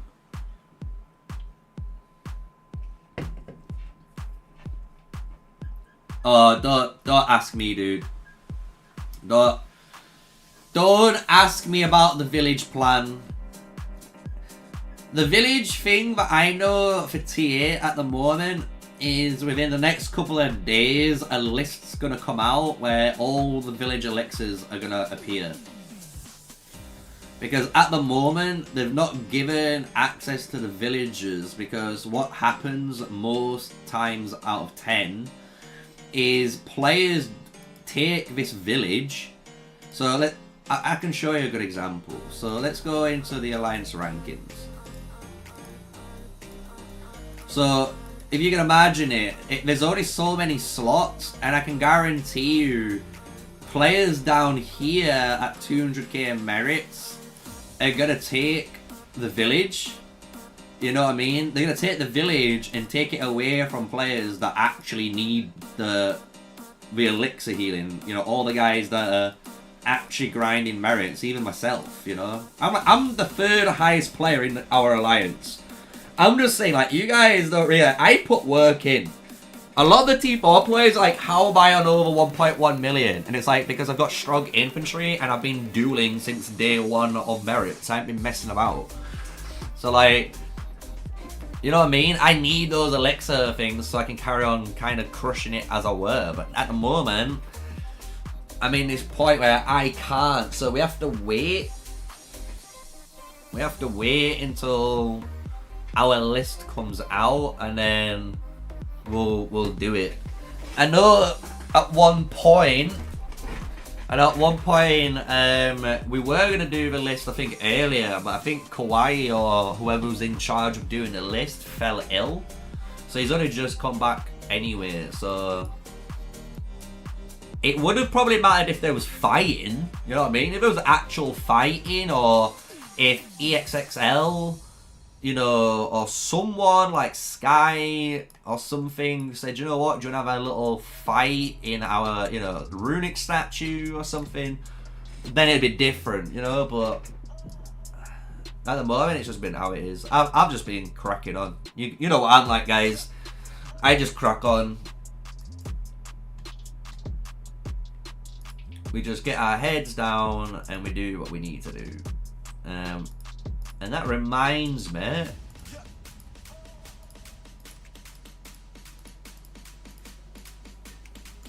I can trigger all of my buffs at a nice, reasonable time now. So the real question is,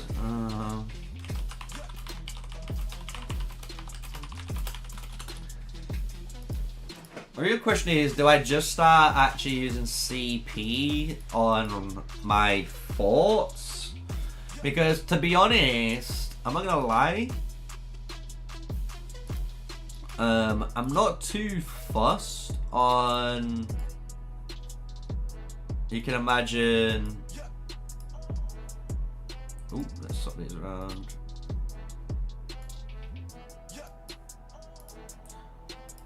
I'm not too fussed about the arrows. I'm gonna get arrows anyway. I said this even last season, and like, just to showcase it, guys, like, look, I'm on 22. I literally only need less than 400 heads. I don't know how. I'm going to be honest with you guys. I don't know how, but I am getting a decent amount of sentinel arrows. I don't know how. I think I'm just getting them from, honestly, Darklings. And I just think it's like when you get them from Darklings, like the time you do get them, you get a decent amount from them. But when you don't get them, you just don't get them, you know?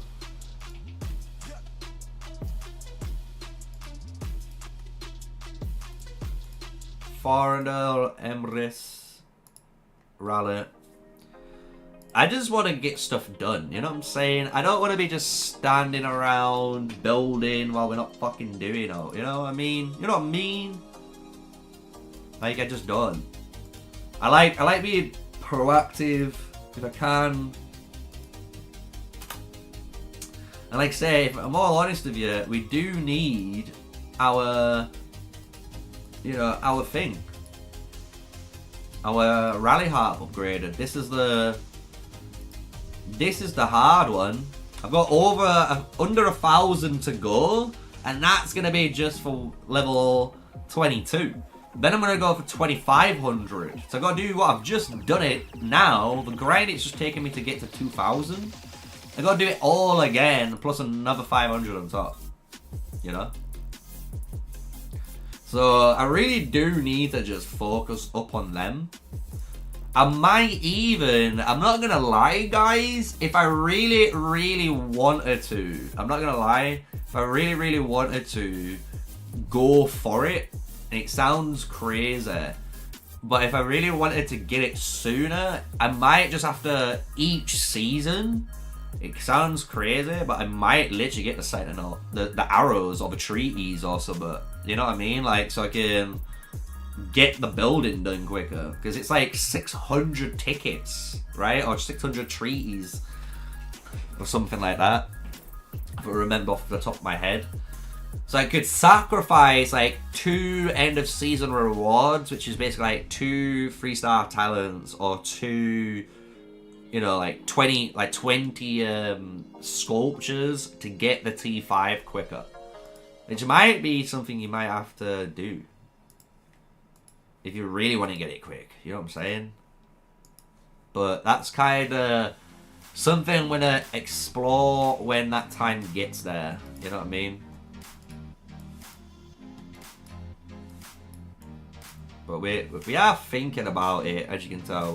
We're not slacking. There's no resource center either, so I am just going to set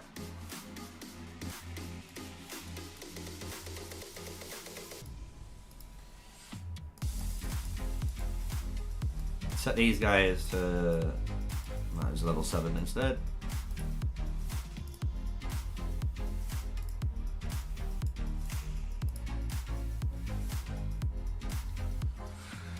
Three-star talents are impossible to get, but the thing is, I don't think people realize at the moment, I don't know, like, I think there needs to be, and this is my whole honest opinion on pets, I just think pets are actually a super long-term project, but I don't feel like you get that much out of them.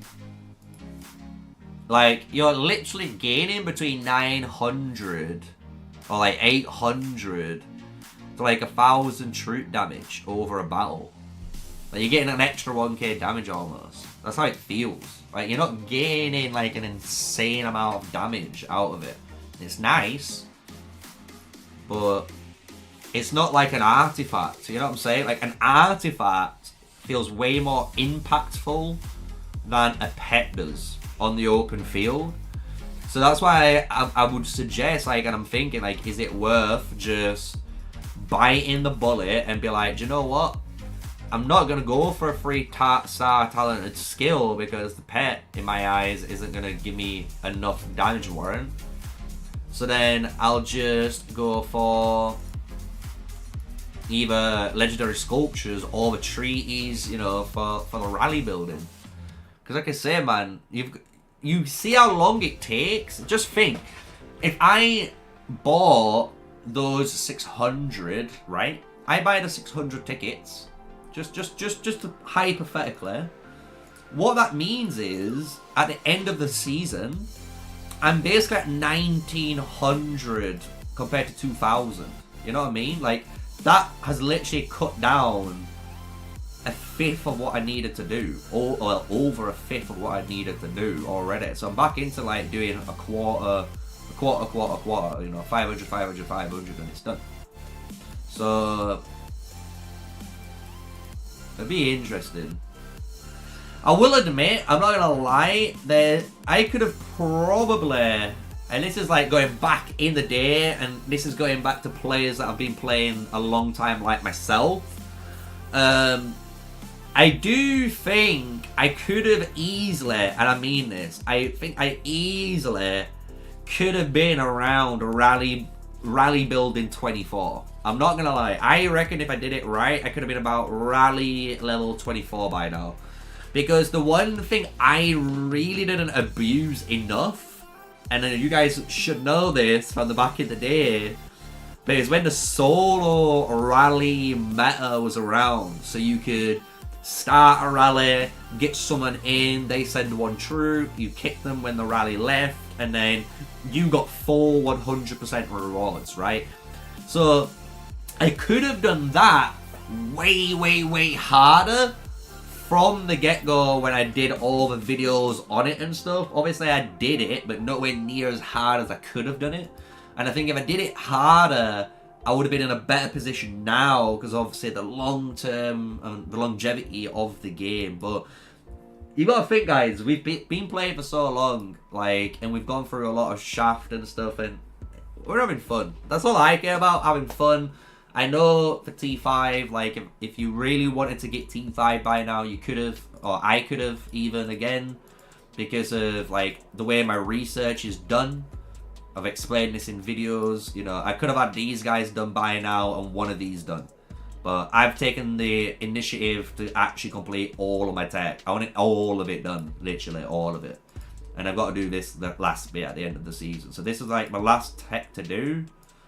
And then I'll be doing these. And then this.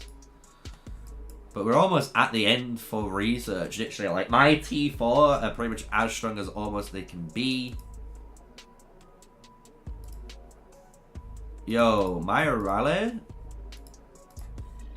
Oh, I didn't cancel it in time. Yo, do I have a rally?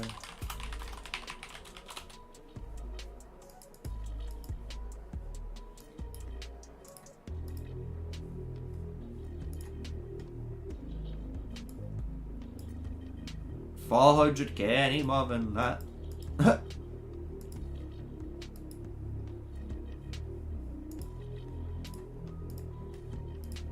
Try again.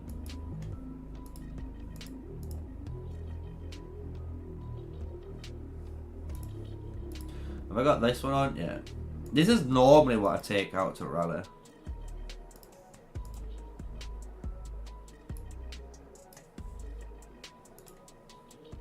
Oh, I'll wait for...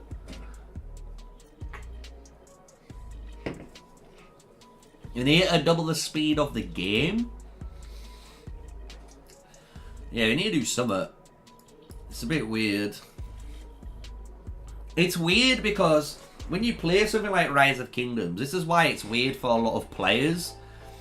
Even as a free-to-play player or a low spender, if you played 1 or 2 seasons, right, you should at least have 1 Awakened Hero. Normally, like, you would have 1 Awakened Hero. Because even when you played Rock, everyone saved everything, and then you literally, you awakened YSG, like, instantly. Like, it was one of the fastest awakens ever.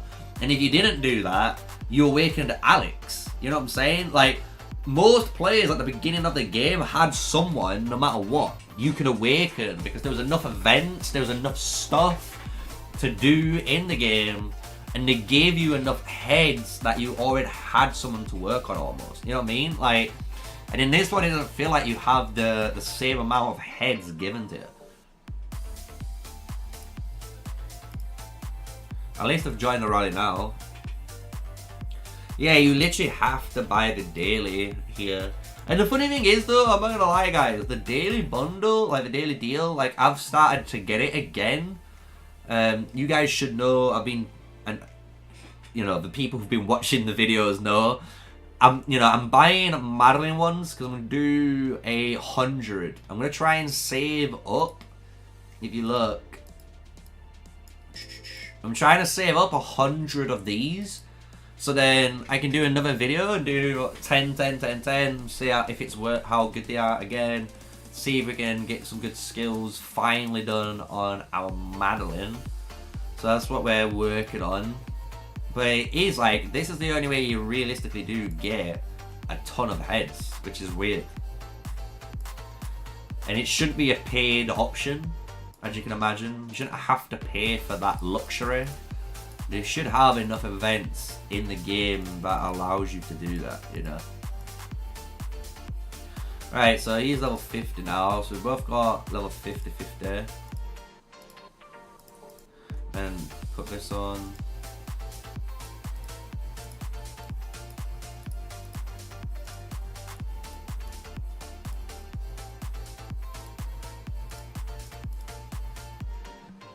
So we're level 40 on you, which is great, because that means we're making progress on our heroes. I'm trying out a different fear build, kinda. I'm gonna just mess about with her. I don't really like using fear that often. I'm not gonna lie, I really don't. But I'm gonna try a bit more this season. It's just because mine's at 5322. If you're like 5511. It'd be different, but it is what it is. Oh, we can level up Forendale. So 2 Macavs are now 40. And we are working on Kanara and Nico, like I said, now. Just in case we need an extra archer lineup, you know, in case I run out of stamina. But our main over here is almost there themselves. There we go, 49, so she has one more level to go for herself.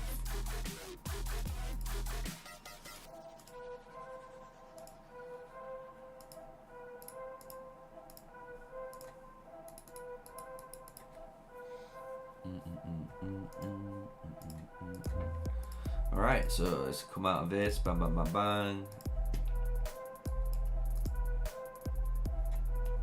5 minutes.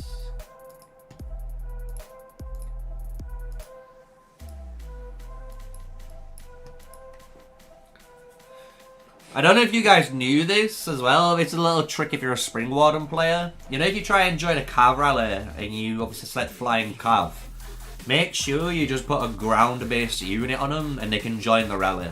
I know some people randomly message me like, how are you joining rallies with Flying Cavalry? And it's just like, it's because they ground the cavalry so they become normal cavalry units, not flying anymore. The brand new TikTok event. You guys want to make a TikTok? Create and publish a TikTok video showing your favorite aspect of the game and explain why you love it. Do you know what? I might make one on raiding and just show the bear and explain why it's my favorite part, because it infuriates me that no one can dodge the charge.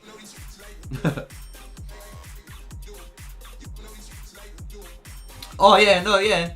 The original, guys, you want to go down memory lane for a little bit while we're waiting for something?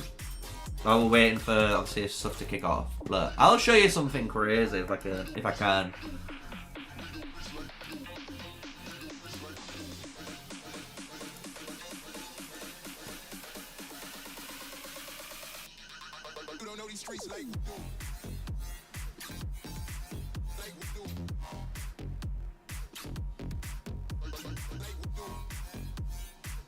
Let me find it.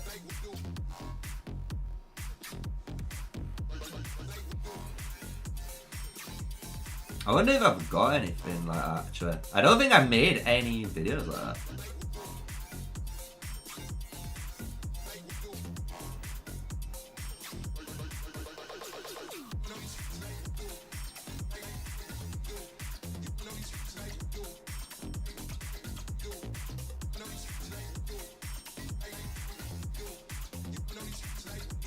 Nope. Legit, all of my early content is just pure guides.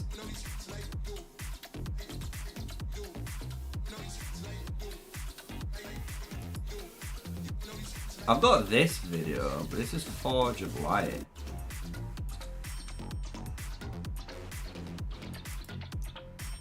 Do you want to see something crazy?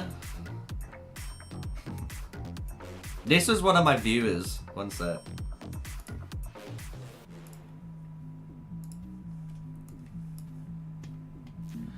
Boom. This is what's crazy. Watching this, look. This guy had 423 Forge of Light keys. Like, what is that? And then on top of it, he had, like, more. Like, it's insane. But, like, this is just crazy. Like, how much you need to spend to get these done. Literally. Like, look how much he spends. And look how much he gets out of it.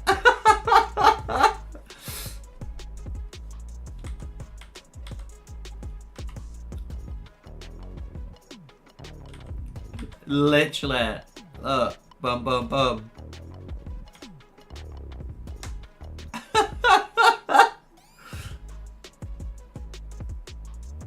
Like, look at it. Look how brutal that is. Oh, no. Does he have his hero keys? Hold on. Oh, was this me? No, this wasn't me.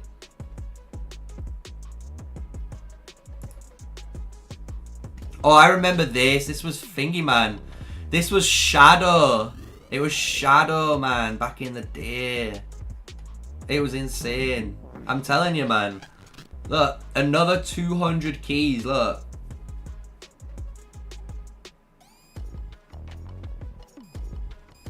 What else did we do? 100 artifacts key opening. I'm trying to find, like, whenever the first... Because I literally don't have the old videos when I open stuff.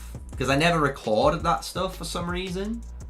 Like, as you can see, all my stuff is actually, like, you know, old hero guides and stuff, like, so you could see, like, just basically how the game used to run and that. But I never uploaded videos on my openings for some reason. The funny thing is, though, I did have pictures, and the pictures were good because, like, I had pictures of, like, you know, because this is when I was at 3.3 million power in a couple of days of playing. Like, look at that. That was my Nika. Look how, this is how insane my Nika was. Look how weak my account is. 3.3 million power. So you can tell this was in, like, the first few days, weeks of playing the game, right? And look how insane my Nika were from key openings. Because, like, look at that! 5332 in, like, the first few weeks. All I got from my openings, legit, were Nika sculptures. Like, I must have got in, like, different openings at the time, like, 40 sculptures, 30 sculptures, like that, constantly for Nika. But everyone else, I wouldn't get any keys for them. So it was so weird, you know? Look how long, guys, this is 1 year ago. 1 year ago. And look how long I've had my Magnet 5111. Like, it's insanity.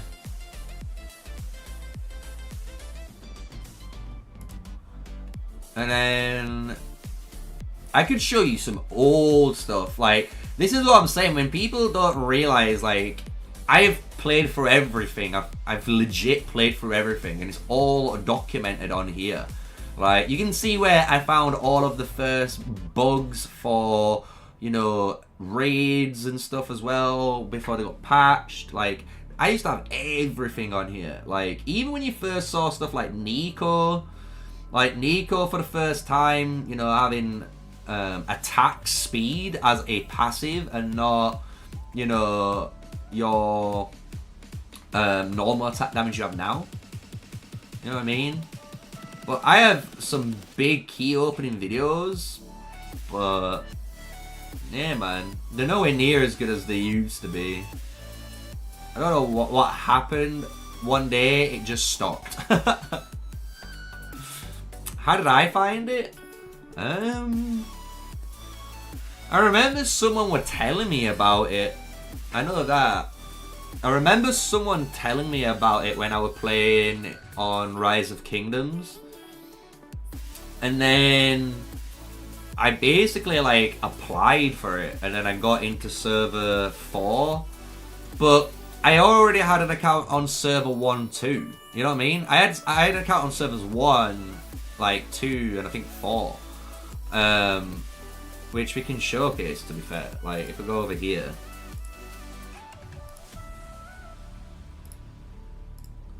So this is like server 1. This is server 2.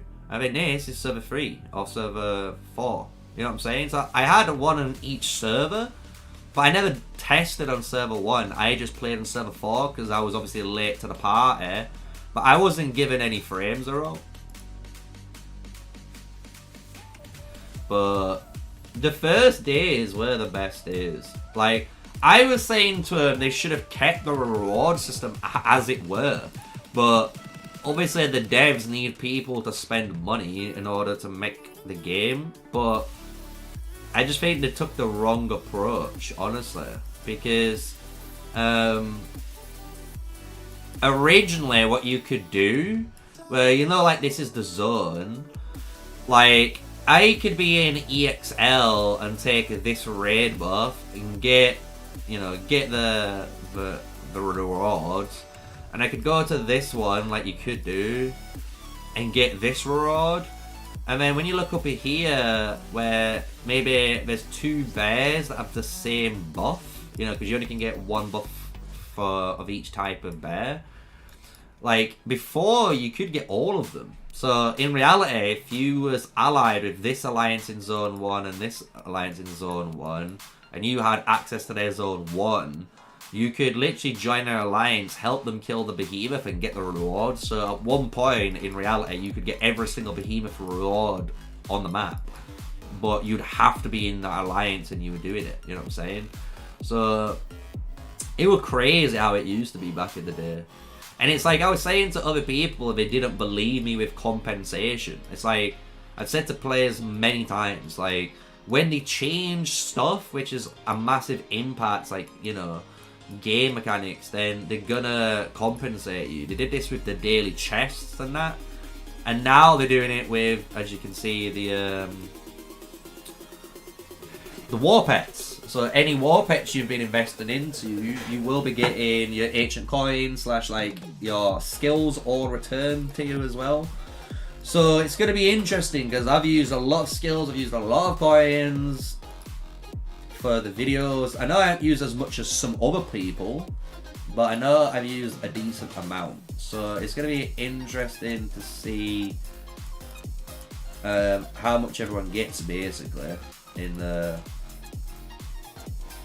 update, you know what I'm saying? Should we check out the boys, see if they're doing anything? They're probably not yet. I reckon it might be this evening where we might see some action, if I'm honest with you boys. Because these guys need to build. Right, let's look at the logistics of the map again. So, we did this earlier, we enjoyed it earlier, so let's do it again. Right at the beginning of the stream. There we go. So, what we need to talk about basically is the fact that we've got TM, and TM needs to build basically like that, and GG need to build like that.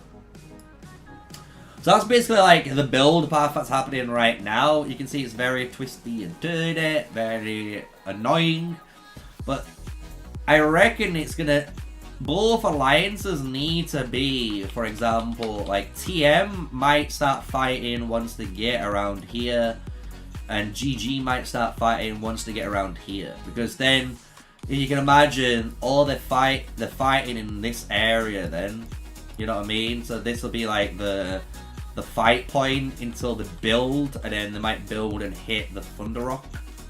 So it's gonna be interesting. It's gonna be interesting when it hits there. So I don't know when or how long it's gonna take everyone to get there, but yeah. I don't think they're gonna start increasing the rewards in 2 years. I think you guys really don't understand how Rise of Kingdoms was at all. I feel like a lot of players right now are literally newer Rise of Kingdom players that never played Rise of Civilizations back in the day. Like, Rise of Civilizations was way worse than this is, and how rocky is it's like, it's just the fact that they need I think the problem is with COD is they just need to find their own identity still. They just need to figure out what they want to do. If they can do that, they're on to a winner.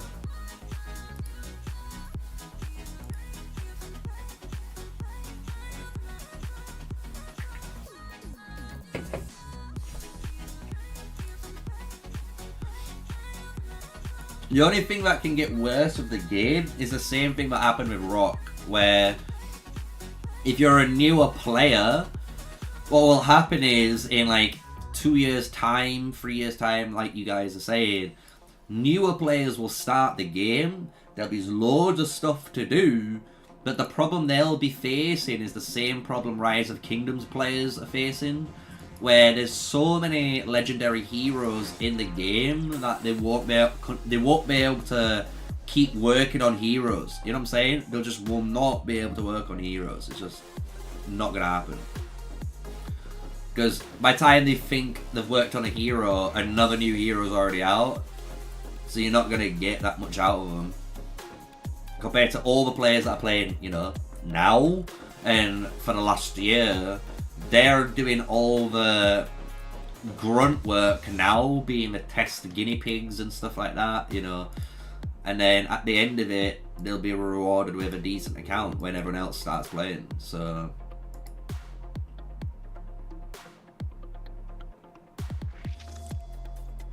yeah, I wouldn't give new players new account, like a 10 million account. I find that kind of silly.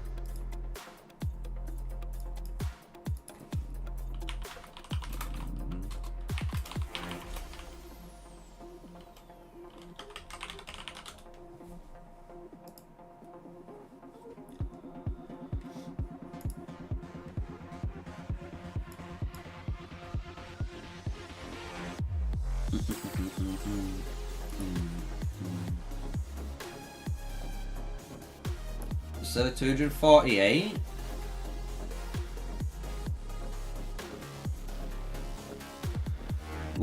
I won't be able to look, guys. I don't have.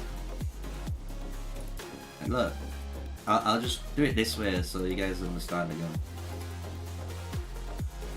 So you're in server 248, and I go up to 203.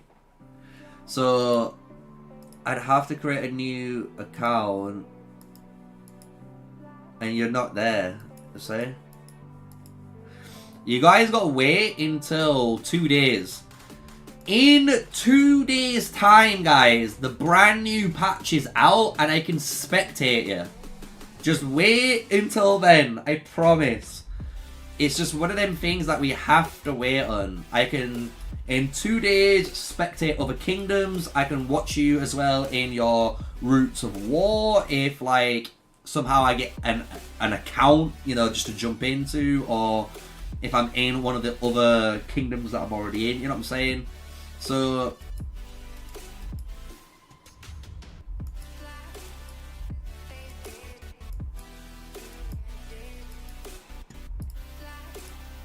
I only just saw Tyrion's message, but he only just messaged me a couple of days ago.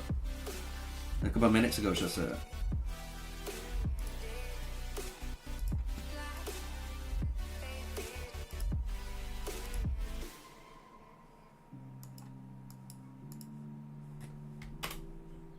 Send him out. All of my cav are all in here, literally. We've almost healed all of my thing, which is great. I didn't even know I had work elk. Should I just resource heal the work elk? Why is there 10,000 work elk dead? Didn't happen. Didn't happen, chat. That is wild. Why is 10,000 work? Who killed my poor work elks? Who touched my mooses? Why are they in there? Mate, Indis or Pan went on a little adventure and got cooked up, it seemed. They kept that secret.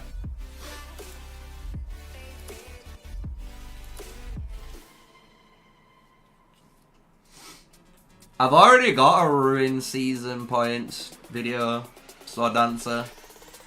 It's literally the same as last one I've made, so I don't need to update it. I can do the Roots of War one. I'm going to be doing, when the stream ends later, I'll be doing the Roots of War, what you call it, editing. If you guys are wondering, TA for the mighty Mephisto. That is it. Literally, us guys in TA for Noir yesterday. I was going to stream it, but I couldn't for Alliance secret reasons. But afterwards, I did record it though, so we can. I recorded it for that purpose because we were doing raiding afterwards, and we were testing stuff in raids. Yo, these guys are dual holing.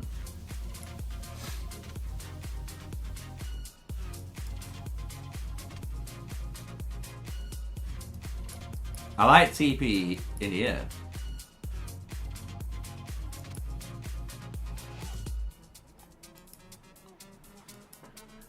But I need Tyrion to reply because I don't know where he's teleporting. I kind of want to teleport actually more deeper. Like in here somewhere. I don't care about hero XP bonus. Or that. Don't care about either one.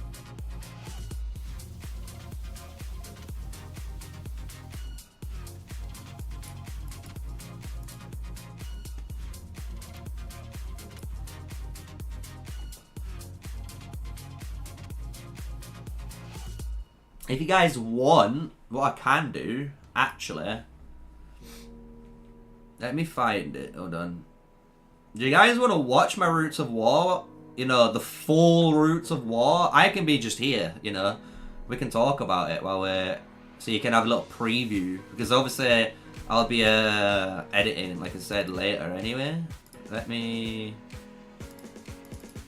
go into here.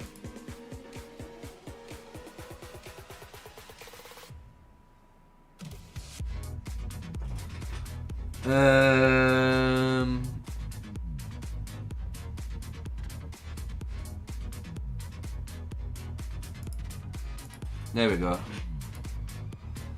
There you go, guys. I can watch this for a bit if you want. Since we are literally building, I don't want to keep you guys looking at the paint dry. So here is our Roots of War that we were in. Like, I can technically even make myself a little bit smaller. There we go. There you go. So you got more gameplay to look at now. Let's just move this a little bit. Boom.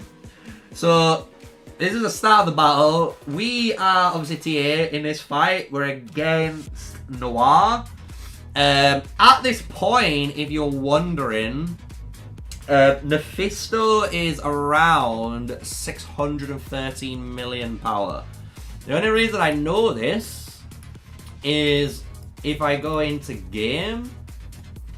One sec. We'll go back to it. In game, as you can see, this is the big guy. This is the actual Mephisto. You know, like, and he actually gave us some nice positive comments, as well as Raw Dog as well, which was nice from the Noir fam. But this is the main boy. This is what we was against. This is what we was against, boys. And honestly, it was fun as hell. I'm not even lying. It was fun as hell. So we'll go back into the footage. I'll skip into the thing. I'll let it play out here. Basically, what you're watching is I basically use whatever I'm using. And then towards the end of the Roots of War, I did try, you know, out some different marches. And I'm not gonna lie to you guys, I know you guys are gonna hate on her, but I legit tried out my Lilia and my Indis together, because the one thing you'll notice in this game, I'm not gonna lie, nearly every player that we're against is a T5 player. Like, I am not kidding you. Like, every player we're against here is pretty much T5, right? So I had to really pick my targets carefully. I had to make sure I was picking like unit advantage targets firstly. And then I was picking targets that were lower HP, so I wasn't taking negative trades.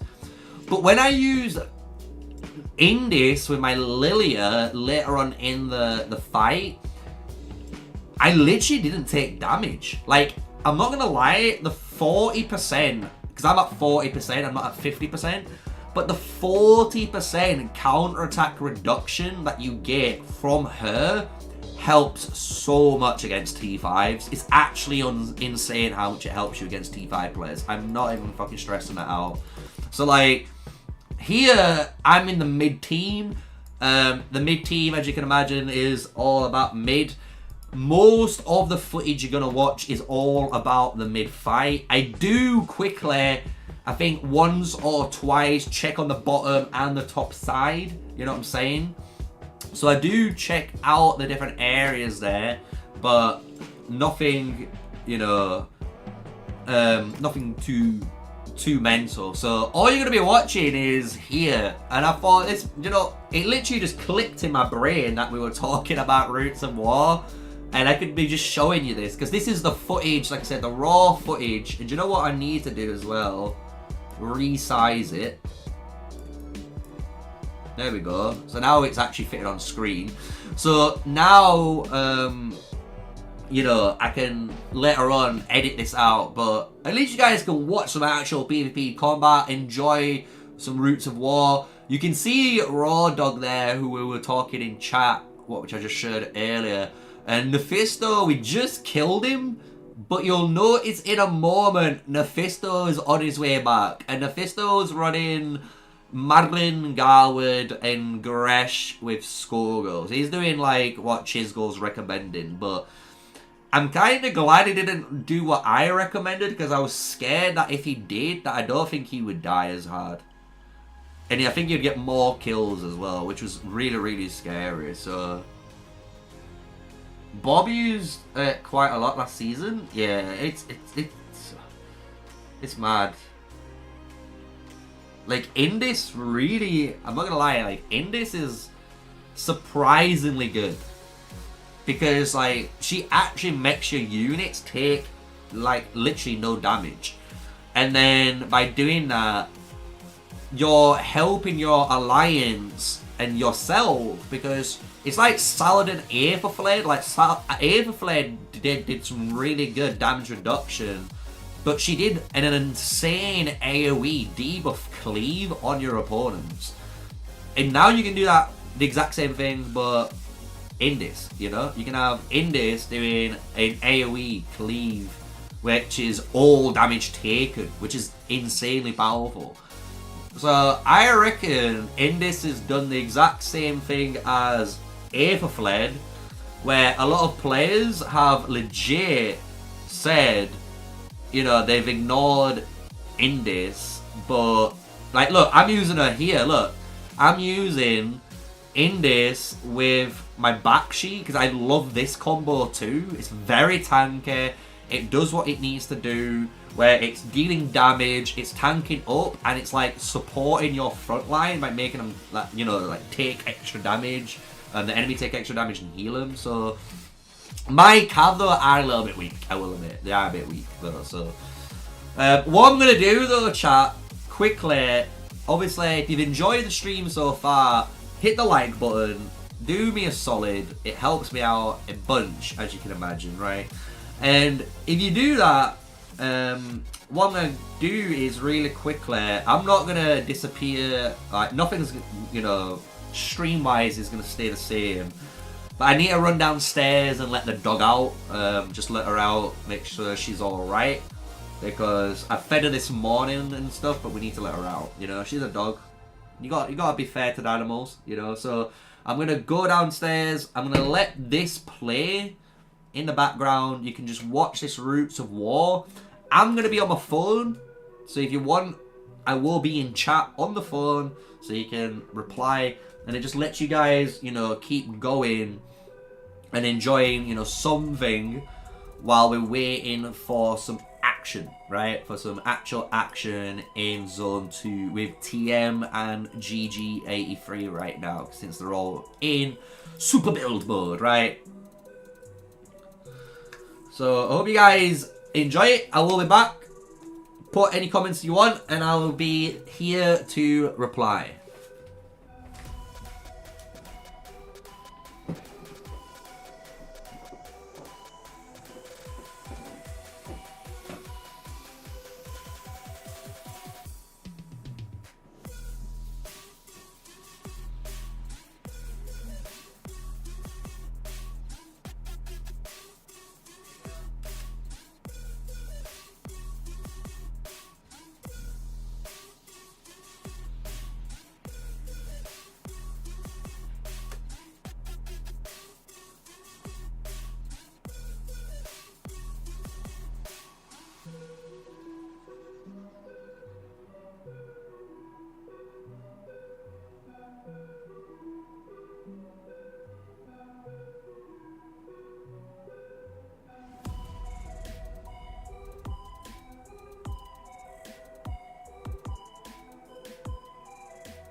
Alright, we're back.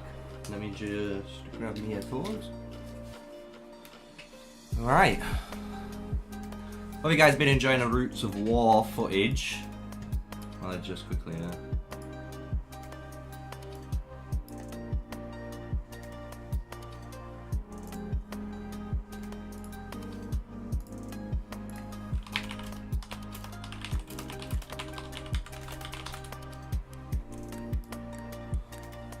But yeah, can you see that Goresh rally?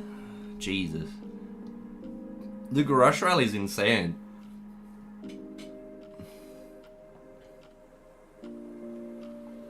For both. So if we go back, look, this is why it's actually insane. This is why I said Goresh is 80 as well. People don't, I don't know, people are just stubborn, I guess. So when you look at this bit here, and we pause, right? So, let me get live draw up.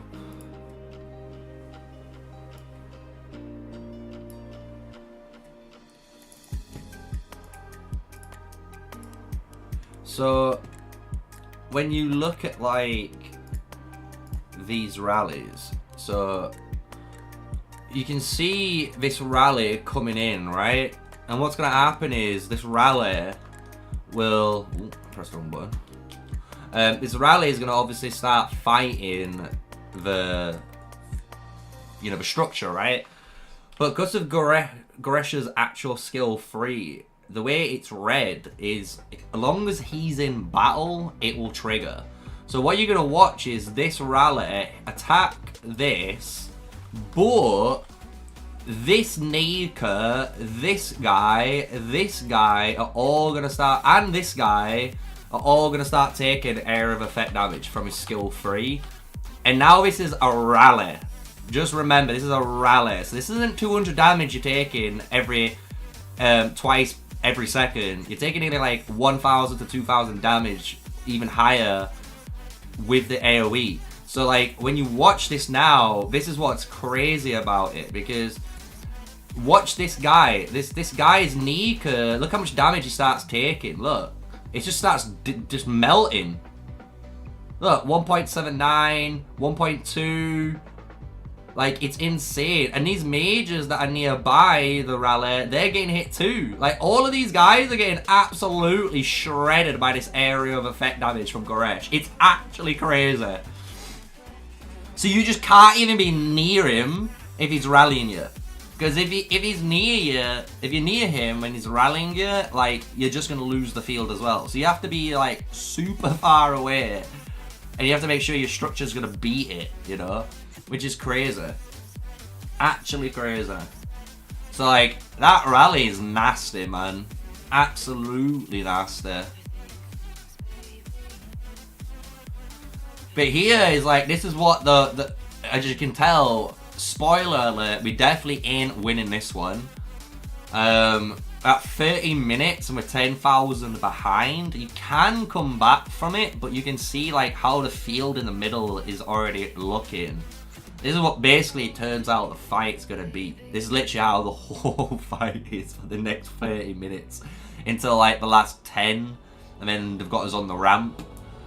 But we always fought to get out and push back out with rallies and stuff. And then once we got them out, we would try and retake our structures like you're supposed to do. But I just kept looking at my score. I'm like, bro, I'm cooking. I'm somehow beating all of these players.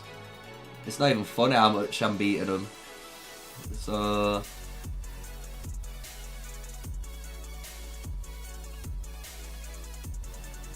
yeah, really fun. Honestly, it's such a fun time. Oh.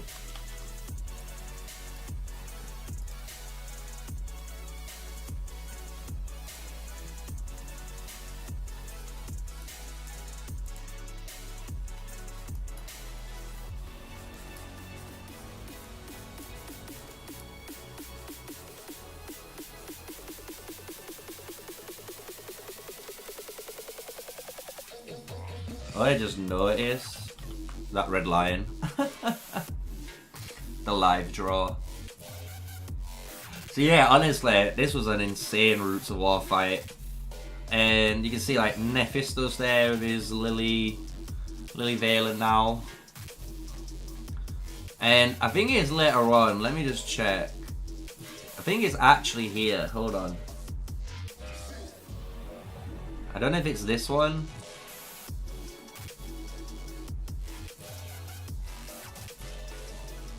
Yeah, because here I started using the Tear of Arbon, look. And then I went, do you know what? I'm going to go back to Phoenix Eye and see if it's any better.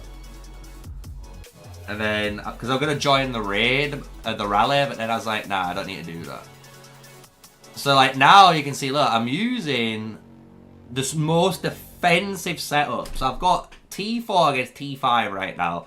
I'm running Lilia with the Indies, the Tear of Arbon. Because I'm thinking, right, I need to negate the most amount of damage I can in order to maintain field presence. Because my damage isn't generally going to be that much anyway. So it's all about trying to survive to sustain what you can, right? So like, just look how long this Lilia stays alive for, by the way. It's insane. And she just doesn't take damage. Like, I'm actually targeting T5 players as well when I'm using this March. And she just doesn't take nowhere near as much damage as you should be taking. Like, it feels so much better. It's weird, man. It's weird, dude.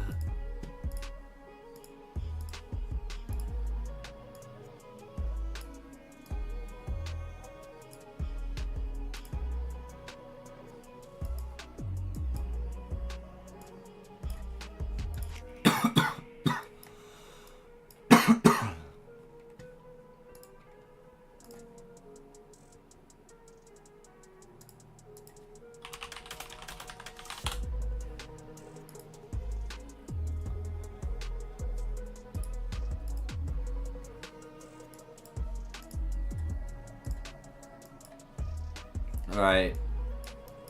All I'm doing in game, by the way, is rallying forts while we're watching this Roots of War.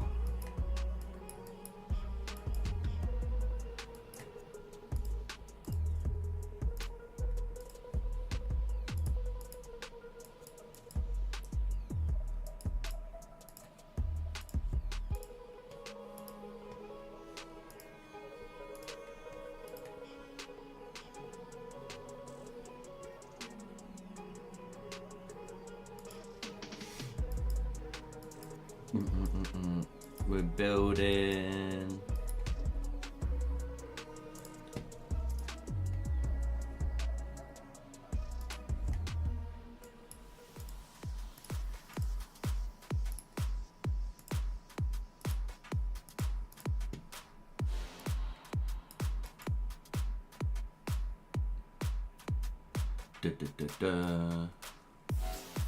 Yeah, this is honestly such a fun route. I'm not even lying.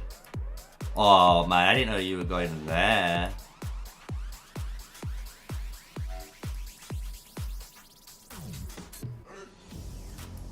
We'll get him in that rally. But yeah, look how good it is though. And I like the fact that as well with my Tear of Arbon, even though it's really meh healing, I hope they buff the Tear of Arbon healing. For like you and your T5 players, keeping them up longer in the fight helps so much too. Like, bro, I just got to stay out with this match for so long.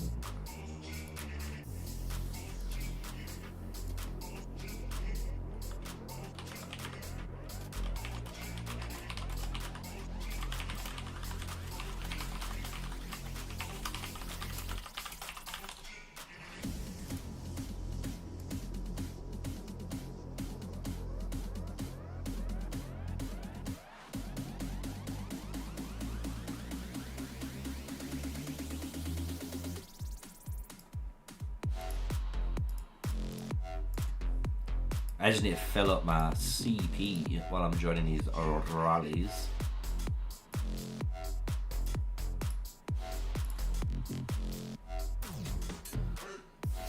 But yeah, it's going to be fun to break it down. I don't know what I'm going to do. I think I'm going to do a lot of the opening blitz part and then obviously show what happens periodically through. But there is some fun fights, man. Like, look at that 10.2k artifact damage from someone there. It was just crazy. Like, we've got our whole power back, which is good.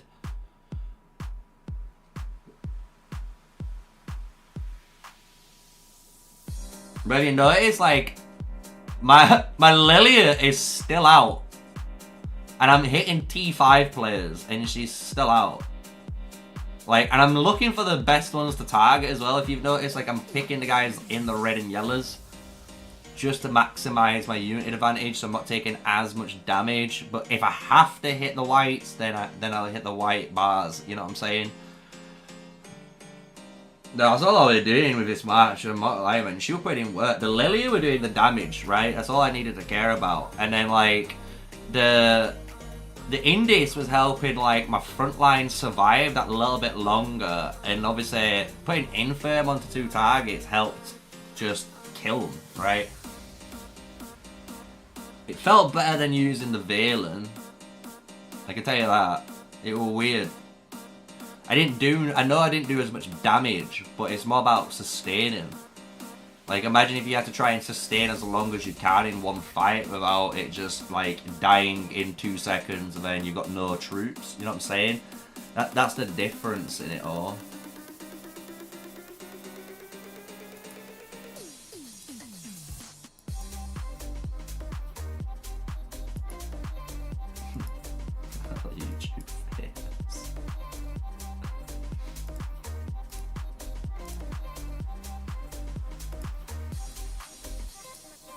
We building. Yeah, this was a good time, man.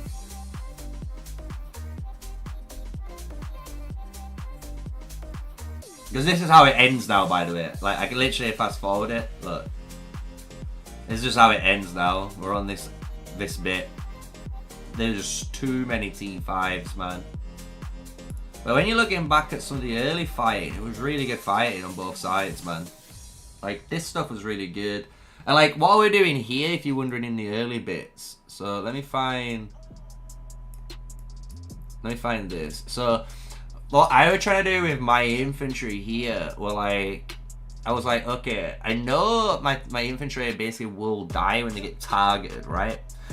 So, if I can force, you know, the people to target me with the spirit, the new infantry artifact, which is what I did,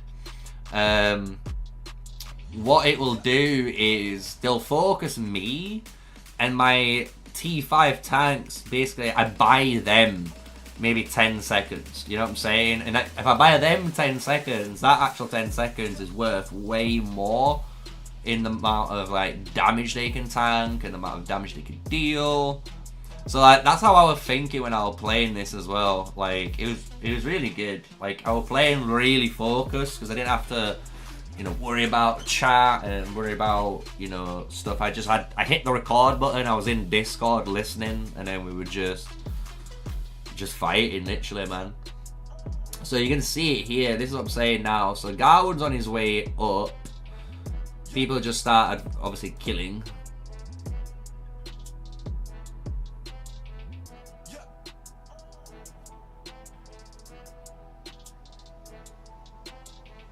Yeah, look at that Cav march, man.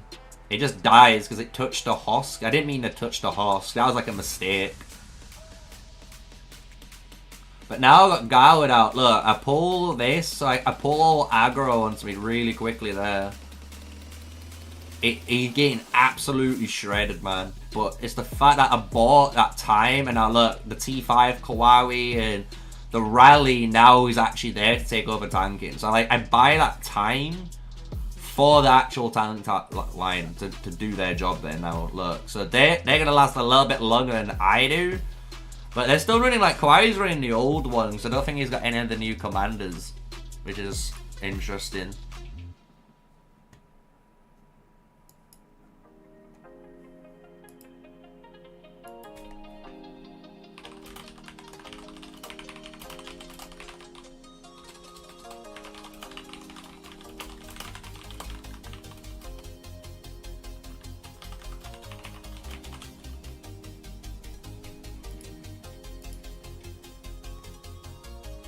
So yeah, it was a good time. Let's go into the main game now, though, because I'm gonna make that into like a video, as I've said. So what we're doing right now is we're rallying. I'm literally just joining rallies right now, guys.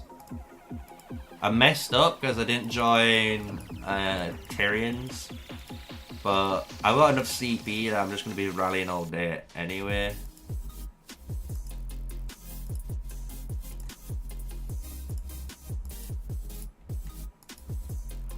I'll just start walking towards where he's rallying, and then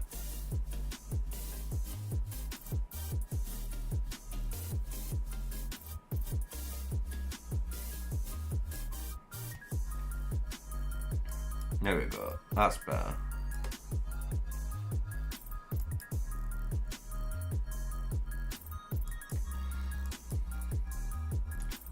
Meet him in the line.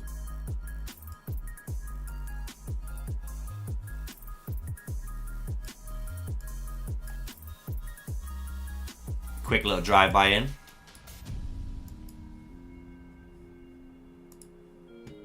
Do an hour rally.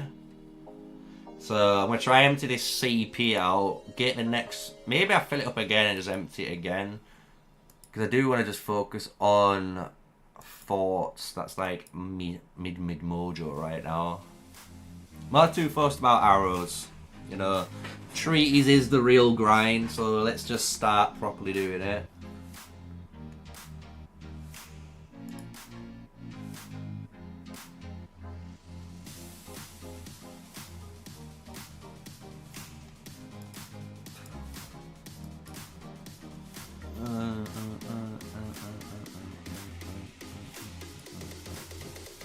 Nice.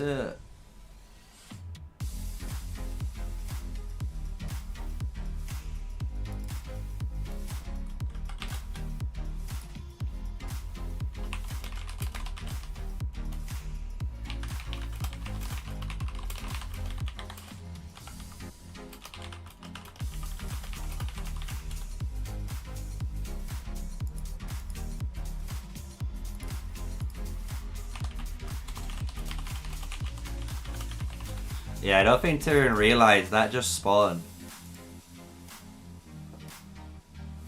Because I was looking around.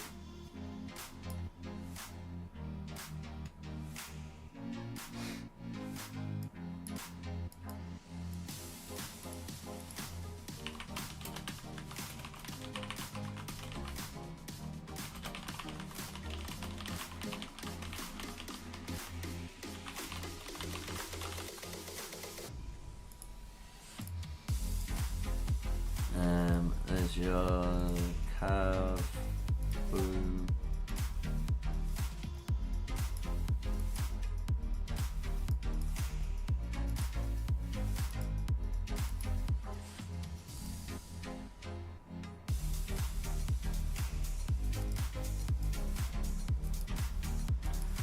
Right, let's find the next rally target. I'm guessing you took that one. Grab this one. I would try an infantry rally, but let's not.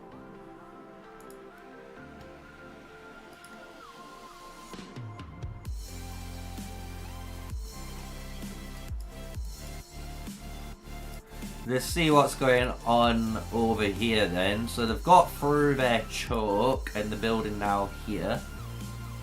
Are we winning? I don't think anyone's winning right now. Everyone's just building. Legit.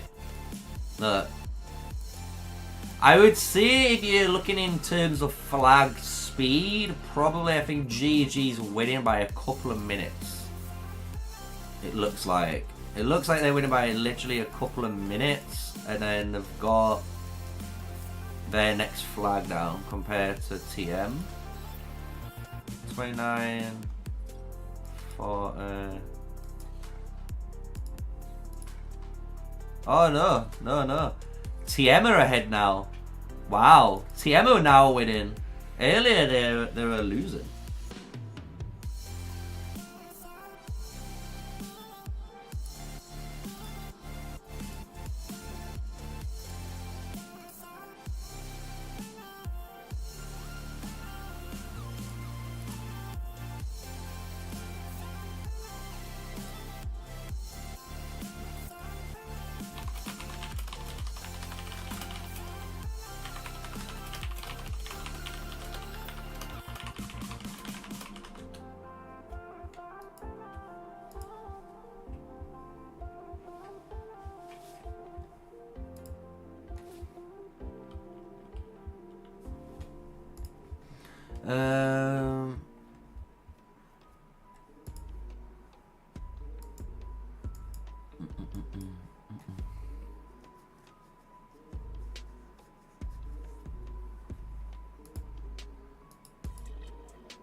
Yeah, I don't know why we didn't get both gates straight away either, but I ain't in charge of the what goes on.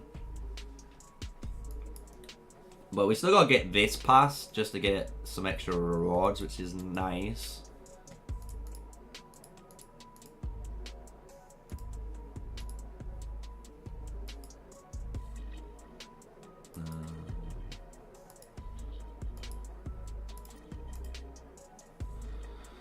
I'm just trying to keep an eye out in case there's any other rally pop up and I missed the thing.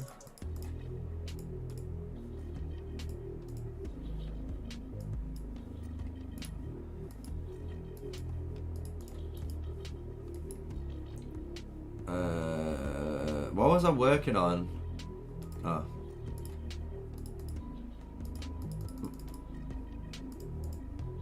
We are working on this. Again, it's the 50. Yeah, artifact is kinda silly.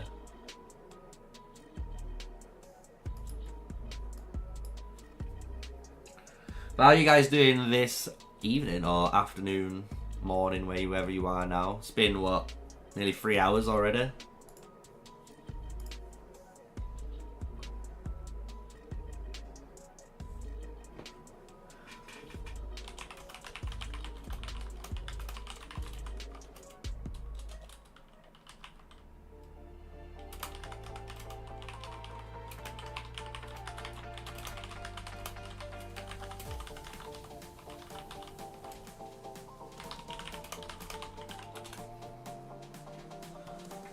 Ooh.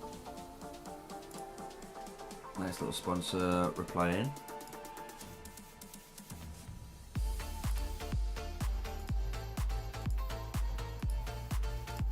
What's my weekly build at? Almost done. Should be done after this one, right? It's been 3 AM for you? Jesus. Yeah, it's been alright. Our weekend. The thing is, this week, guys, I've got the whole house to myself. I'm literally on my own. My girlfriend's had to go up to her mum's because the mum and the little one's gone on holiday. So I'm looking after like the house, the dog, and the 2 cats we've got. And then the missus is like looking after her mum's dog up at her house instead.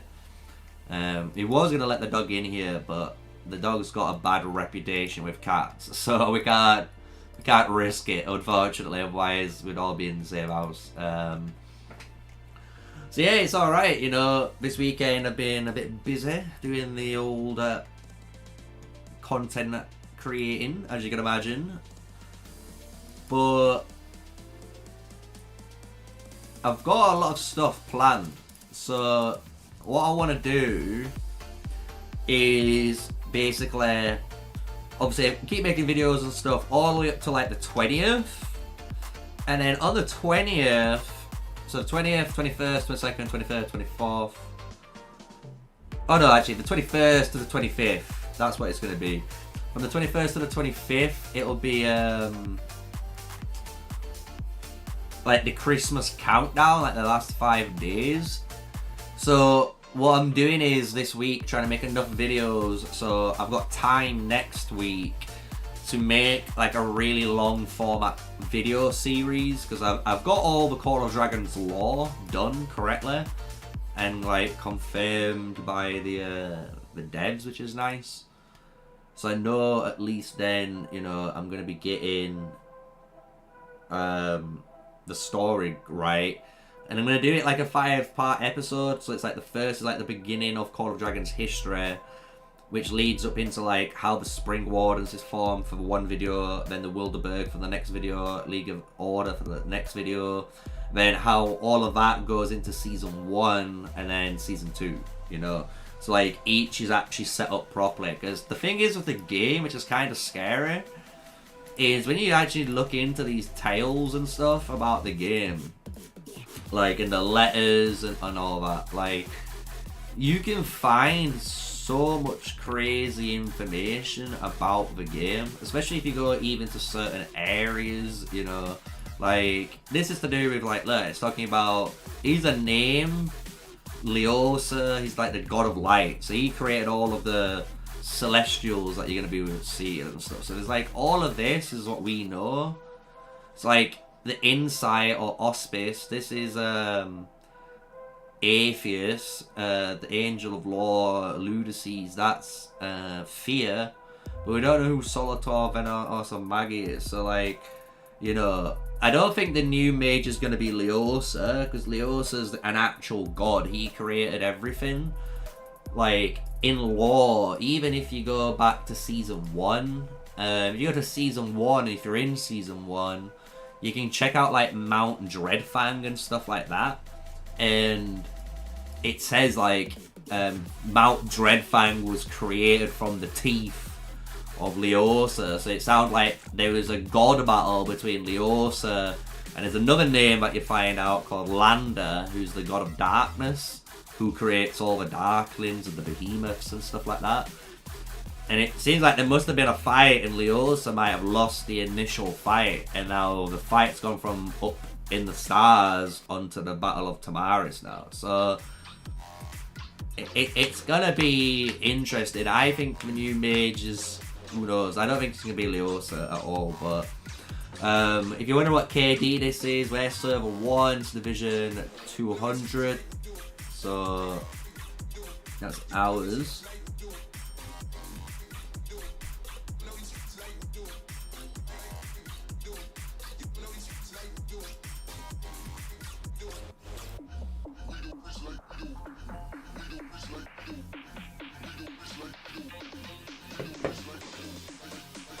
The thing is, I was speaking to the latest guest on my podcast about the lore, and I said to him, do you think the problem with the lore is you get this opening cinematic to do, but then when you look at like the tail section here, these aren't cinematics, they're just random speaking cutscenes so people skip them. So wouldn't it just be better to make a cinematic for each one of these, for when you complete it, it basically explains what you've just done in that, you know, section. So story 1 about a short rest and heading south, you could make it something like that, right?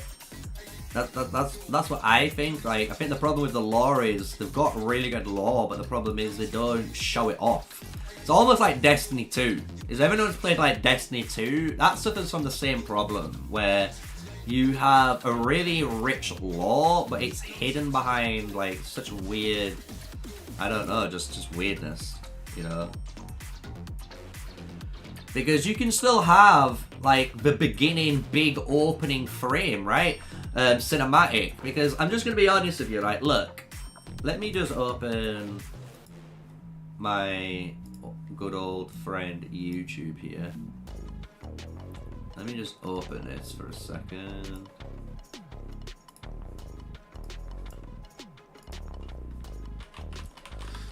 So, a good example, I know I keep leaning into it, but look.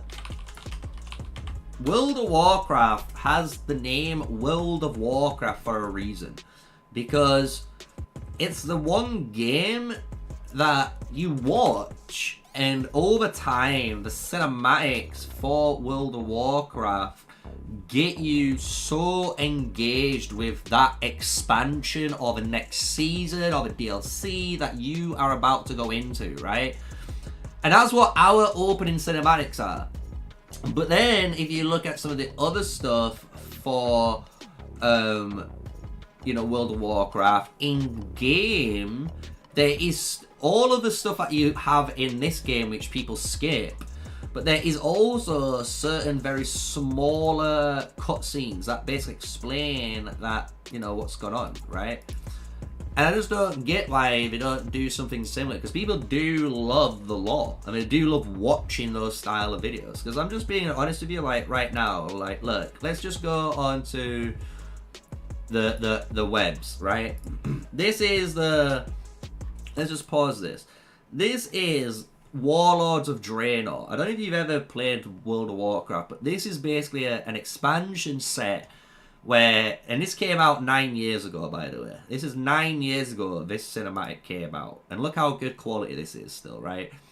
But this is 9 years ago, and this whole expansion was basically about how the orcs, in the beginning of the game, the orcs basically drank the fell, which turns them green and makes them build the portal under Gul'dan as the orc like war chief, because he's like the warlock of the thing. And then they invade into Azeroth, where you go against the humans and the elves, right? But in this cinematic, if you don't know, it's actually about like, if they didn't drink it, what would happen? And it's so interesting because this whole tale is told within this cinematic. And then it gets you drawn because you see what's going to happen. And you think, right, I want to play that DLC because I want to understand how I went from this, which is 35 years ago, to how it ended in the cutscene. And I think, like, I know this is high budget, but I'm not saying Call of Dragons needs to get to this high budget. But I think Call of Dragons does need to lean into cinematics on their story. Because look, this is telling you the old story where this is Gul'dan speaking to the original Hellscream leader. And he would drink, you know, he would drink this drink here, you would see, right?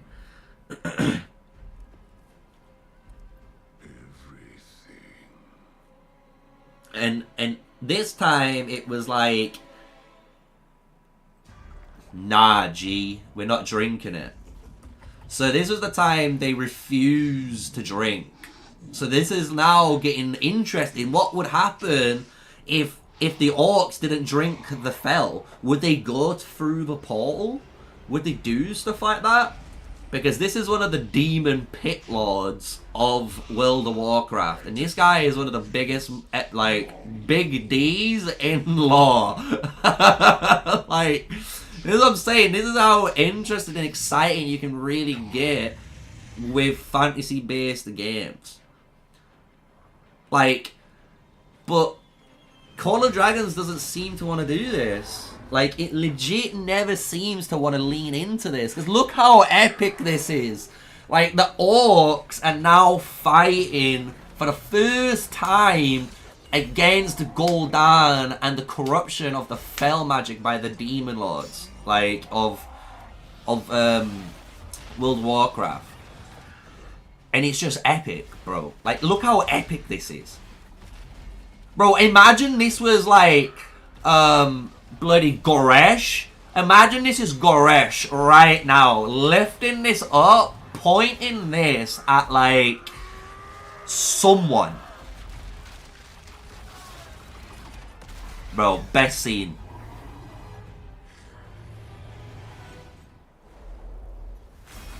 Like, just the best. It's just so good.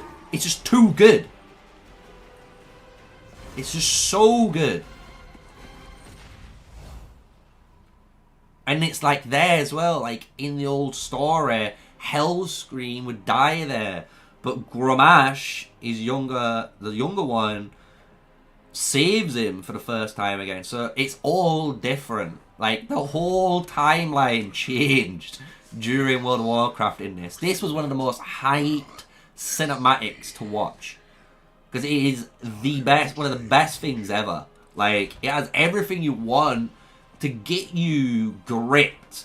That's like the most iconic acts in orc history. You know what I'm saying? Like, this is some of the most... I can't even describe it.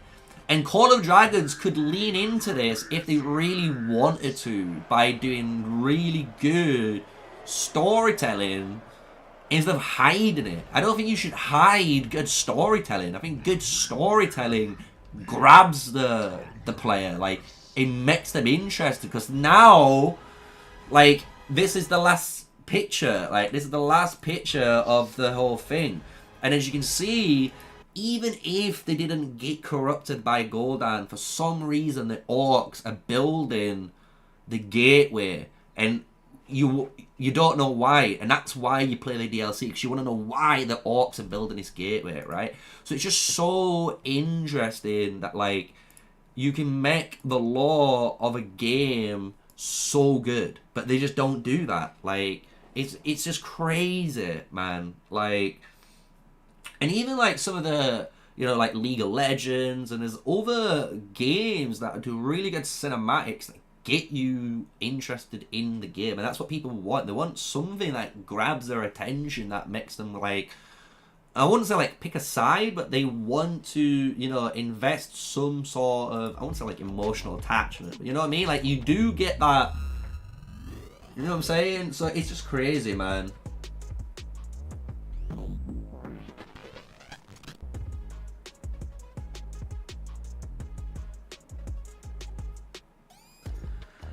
If you TN think like, I'm trying to read.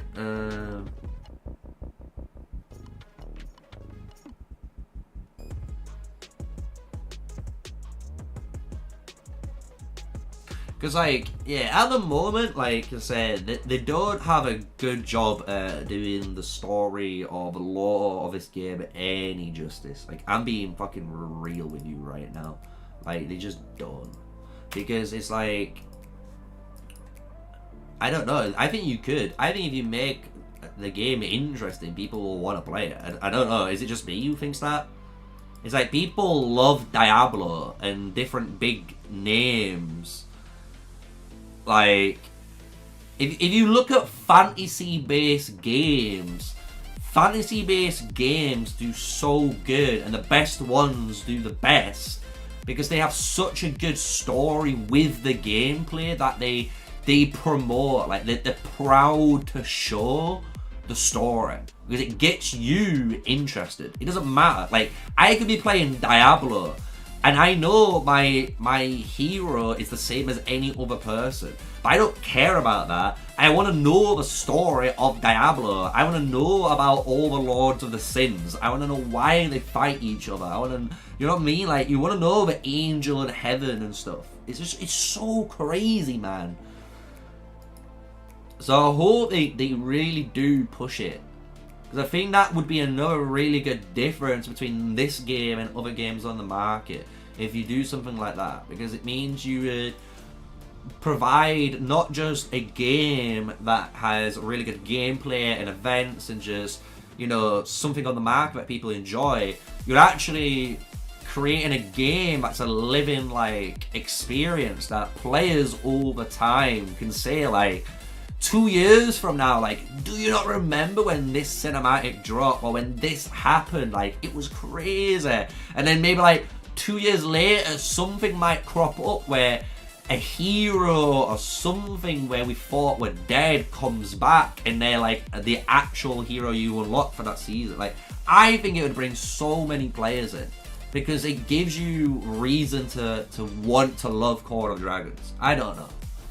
Like, because I'm an old school gamer. I'm being honest with you. I'm an old school gamer where I think the best games are the best games because they're offering the player basically the full game and experience. And even if it's a free-to-play game, they know how to pay structure it because they're offering you something that other things just can't offer.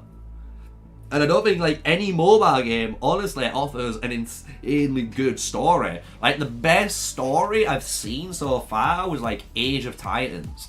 And that was because of like the way they incorporated the story to the tutorial in the game. It was so good and well thought out, and like the game put fun at itself. Like, it knew what it were. Like, that's what you kind of want in games too. Like, you need something that players can relate to, man. It's just so important. So I hope in the future they do it.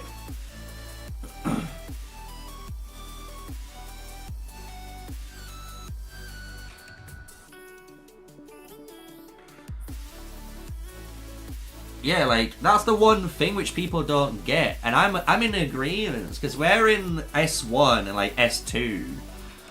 And all the Darklings have come up and stuff. But he hasn't really explained it. So we're expecting by season 3 or season 4 some explanation, right? Why, in reality, all the Darklings are here and all the Behemoths and all that stuff. But they could realistically make a season where you go back in time. Because in the lore of Call of Dragons, just to give you a massive heads up, when all the factions were created, the Elven faction at once upon a time were at war with each other. Because you had the Elven Queen forces and the Yin forces. And that's the two forces in Roots of War. That's why you fight against each other in there. So, like, in theory, they could go back to how the map looked back in those times. Because it would be different to how it looked now. This is hundreds of thousands of years ago. You know what I'm saying?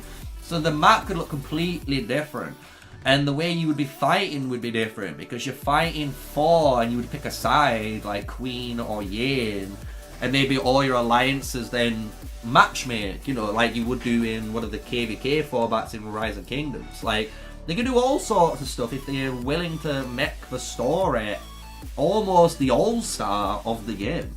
Like, put it on center stage.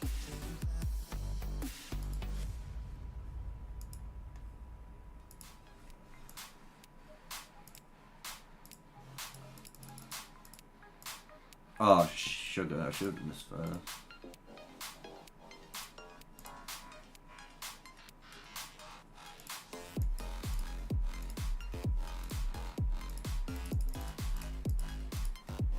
Just mark my guy. Get my guy.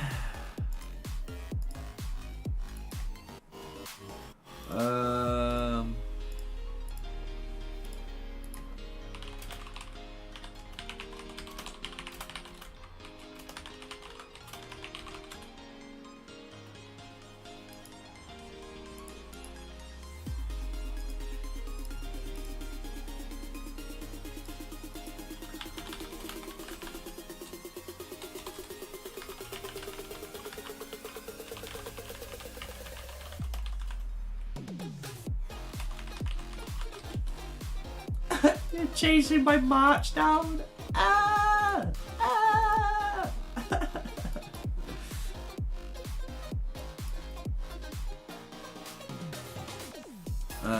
Right. But yeah, that's what I'm. Oh, that's all I'm going. Rant over. Because honestly, I could go back and show you just so many cinematics where you just watch them and you're like, yeah. Like, I think even like Warframe. Like, Warframe is such a good, like, third-person shooter, free-to-play, like, game. And, like, it started doing it. Like, it started bringing out some fantastic cinematic trailers with its actual in-game engine. And it got you way more interested in what were coming up in the next patches and the, you know, the new updates and stuff like that. Like, I hope I see something like that, you know.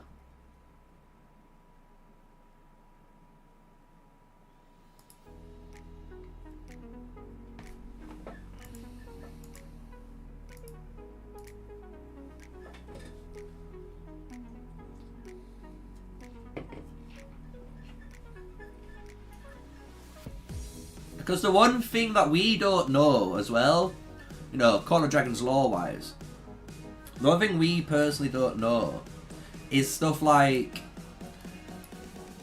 Season 1, the Darklings resurrected from the ground, meaning they must have already been there.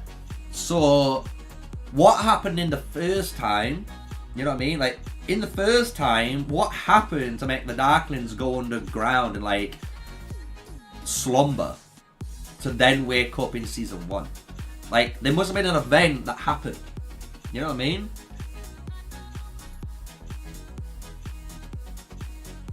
Yeah, so my plan, so as you can see, like, I am really, and I'm not joking, like, I'm really, and I've got this all written down in a document and stuff, like, I have it all planned out, the entire timeline of Call of Dragons, leading from before Tamaris was created, so you had Leosa, Lander, and the God of Beginning, all of that, and all of the time, and then, you know, what I'm going to do is make episode 1 about the creation of the universe and like the creation of the planets and stuff, because that's what actually happened.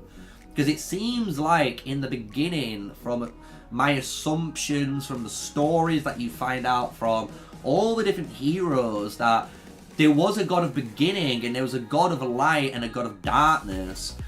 And during the early days, the Treants see this event called conflagration, and that's what you see happen in season 1, like the same burning stars phenomena.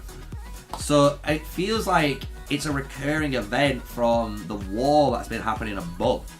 You know what I'm saying? So what I'm going to do is episode 1, explain all of that stuff. Then episode 2 will be like about the Spring Warden faction, because the Spring Warden faction is like a really cool story on its own. And then the Wilderberg faction is an amazing story on its own, because they work exactly like how the Horde worked, but even more ruthless. And then you have, I'm not gonna lie, in there you have probably my favorite character, and he's not even a playable character because of how much lore is on the hero. I fell in love with how badass this hero was, right? So you have this guy, and then you have the League of Order, and the League of Order is like Game of Thrones. It's literally like a Game of Thrones story. And then what happens is the Darklings appear, and all 3 factions stop fighting each other, which you see in season 1. And that's what happens now, like they unify. So that would be like the next episode on the unification, on why they unify. And then the final episode would be like season 1 or season 2, who knows? You know, I don't know how I'm going to lay it out. But that's what I'm going to do over the Christmas period. I want to make it a really fun series that no one's done. No one has done the time or put the effort in, you know, or out like that. So, and I've gone, like I say, I've gone to the devs, I've sent them the timeline and everything, and I've asked them, could you fact check it? And they fact checked it, so I know I've got it all laid out right. So it's all about me telling the story then. Am I moving to TM? No, I'm staying in TA. Because at the moment TM are over here and you can't research, you know, the new mechanic. So these guys are just fighting in here. I say fighting, they're building. That's kind of why we're in a nice little chilled out mood at the moment. They're building for now. And so is GG. So GG are up here and they're building. So they've only got a couple of minutes and then they're going to be on the next flag. So all you got to wait for, guys, is probably these flags to reach around this zone. So once you see some flags around here, and probably some flags from the TM side reach around, probably around here, we might start seeing a lot more fighting, because you can see like they're making spaces to teleport. So we need to get there, you know.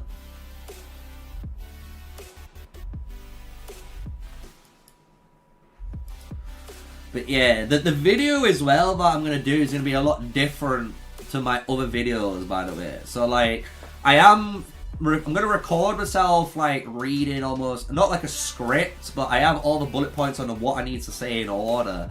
So I'm going to be looking at that and doing it. And then it's more about getting all the footage, because I want to try and get footage, you know, like from Diablo and from different games that can represent what we are almost experiencing from the story. And I need to like do a really good job at doing that, you know. I was running out of photos.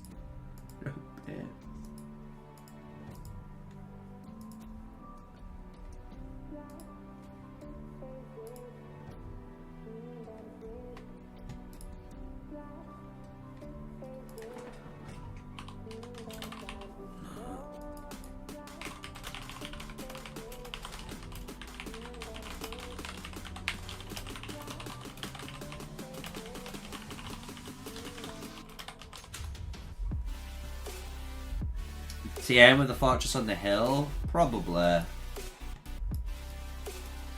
I was wondering earlier about like GG13.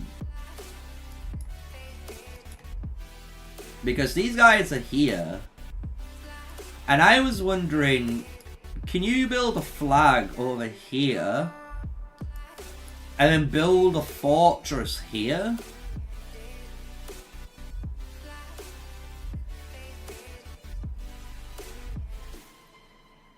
Yeah, I have a tattoo. Yeah, I've had a tattoo for ages, guys. People have seen it before. Yeah, this is my tattoo, if you want to see.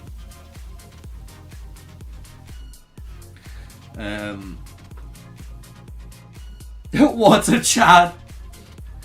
What would be a Chad moment is telling you how I got it done. Because I did it in one session and it took about 6.5, nearly 7 hours non-stop. And then it was done in one go.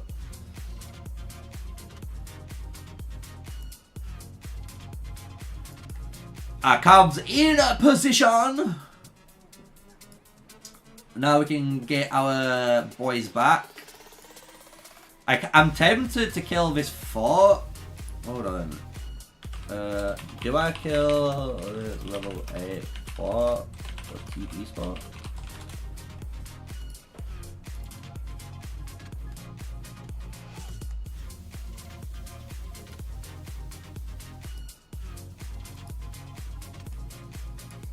If you're wondering as well, guys, I don't know if you've seen, I know you guys have been watching the stream, but the new video is out.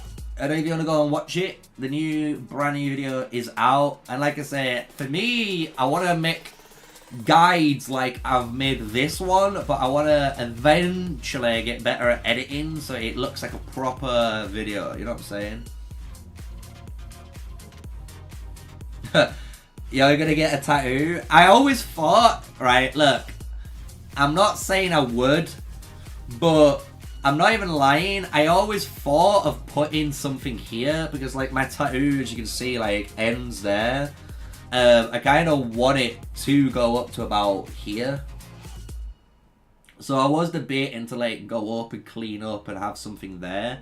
And I was thinking, oh, do I do something crazy where I say something like, if I get, like, 20,000 subscribers or something, that I'll, like, get a Call of Dragons tattoo, you know what I'm saying, like, on me somewhere, like, probably on my sleeve, or, like, up here somewhere, because I haven't, this ends there, and I want it to keep going, so it would be one of them where maybe I do something silly like that. I don't know what I'd do. I was thinking of, like, getting the when you watch the cinematic for Burning Stars. So I'll show you. So I think it'd be easy to show you. Call of Dragons cinematic. Let me see if I can find it. That's Icebound Oath.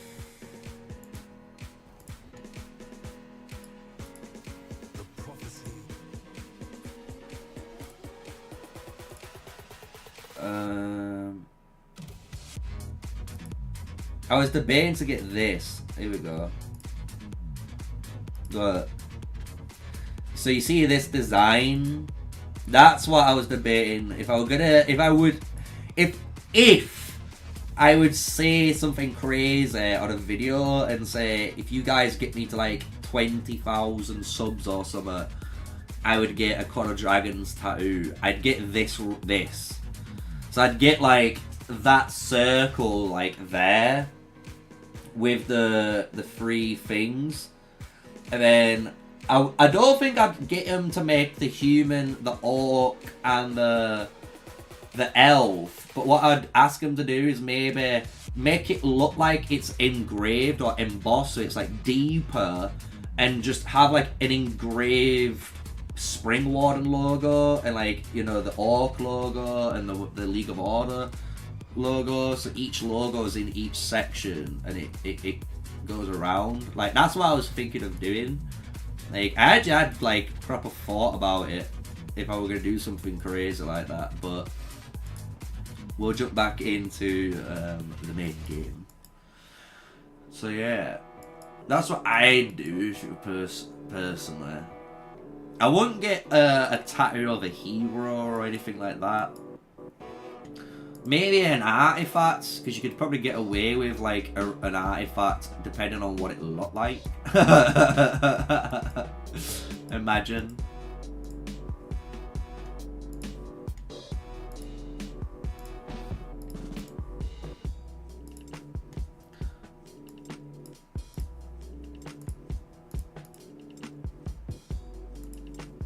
A kid level 49 to Goresh.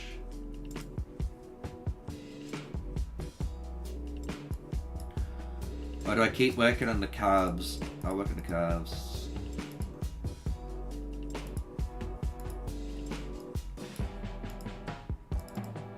Just need this. Oh, I have enough. Nice! I have enough. So we can now put that in. Like, I feel good. I feel good.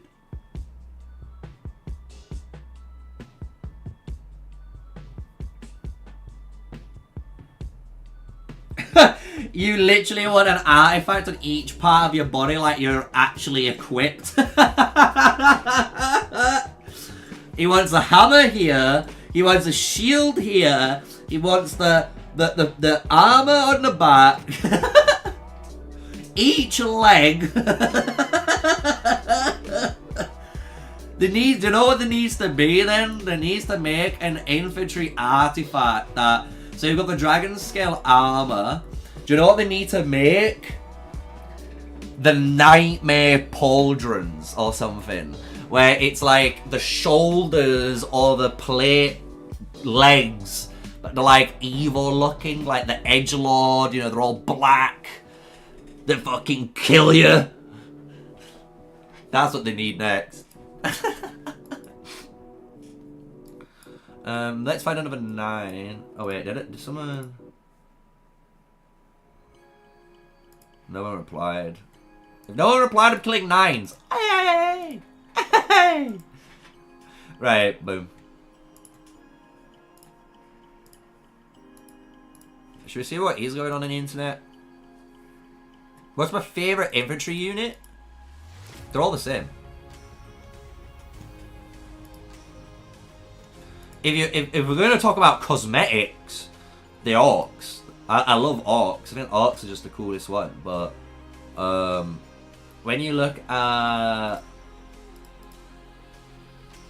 these units, betraying all the infantry share the same ability right now.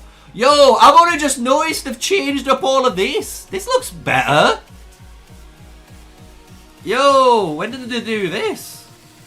It's been ages. Like, this looks crisper. You know what I'm saying? Like, the knights look better. Like, that knight image is a new one. I need to ask them if they've got this. Because I don't have that knight image. I have the T4 knight image. Not a T5. They're all the T5 units. Look. Look how sick that looks. Oh, my lord. But these T5 aren't being shown.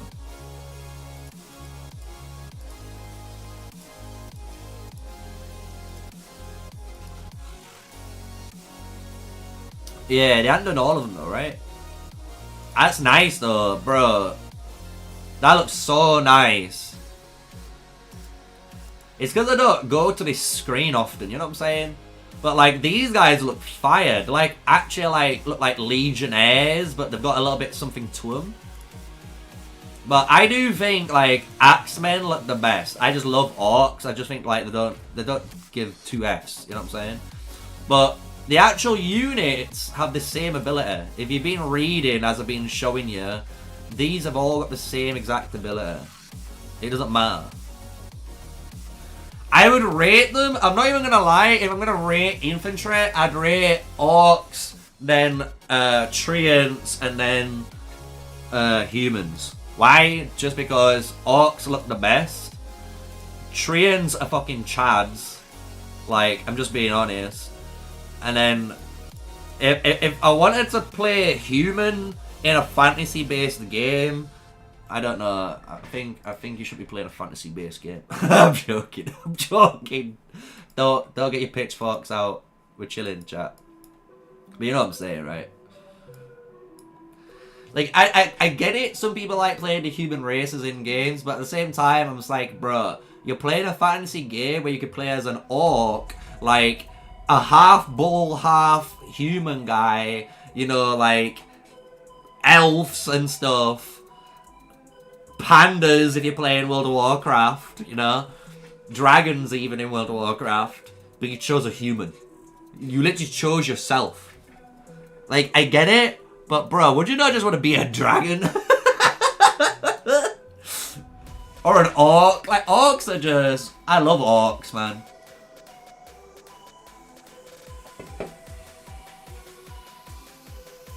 Yeah, Master Nugan in WoW, bruh. I remember when you first met the pandas and you were taking the mick out of them, and then you just watch this panda just absolutely destroy everyone. And you're like, yeah, okay then. Like, yeah, that happened. Should we go down some more memory lane while we're waiting for some fighting to happen? If you guys have got anything you want me to watch, I'll watch them, because we're in the stream. If the stream gets copy strike claimed, do you know what?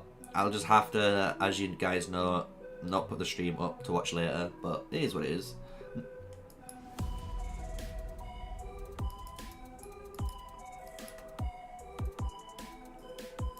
But it's some all sorts of stuff, man. Like, let's have a look. Let's just be real. Like, look, I've got one. Let's keep it Call of Dragons based at least. You know what I'm saying? You know what I'm saying? Like, the prophecy had been forgotten. Here we go. Like, look, this is the Theft over old grudges. everyone knows this, right? This is the season 1 cinematic trailer. Like, this just shows you kind of how good quality they can make a trailer.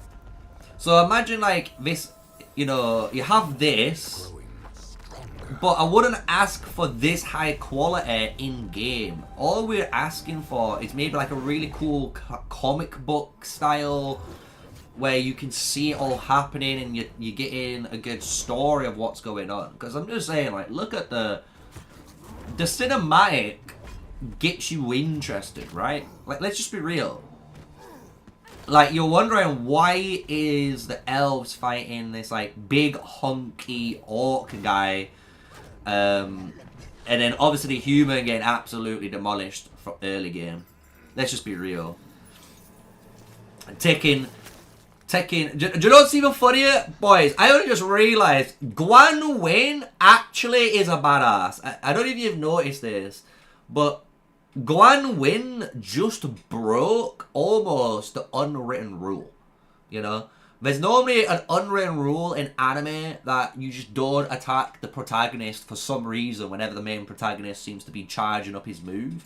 And Guan Wen looks over here, sees sees Waldea boy charging up his ice blast, about to literally send her into the ice age. And she's like, you know what? Forget this, bitch. You ain't having no spell. I've only just noticed how brutal she is.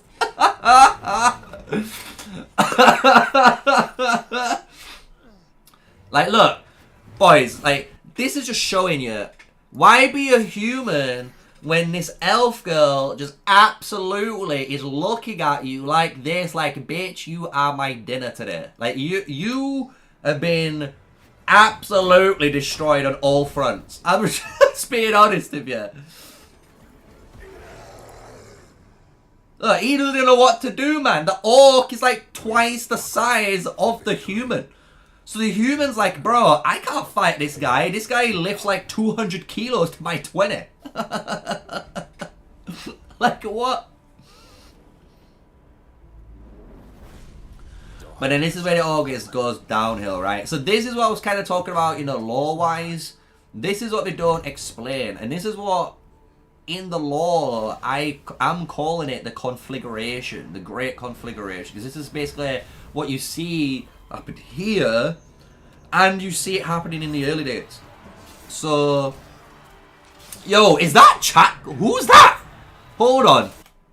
Oh, that's just, bro, it's just a T4. It's just a T4. It's fine. It's just a team 4.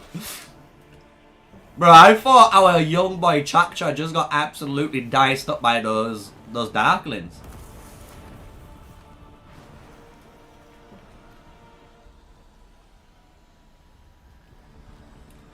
Bro, the dragon comes in like an armadillo. It's mad. So I love how like this trailer gets you really into it, right?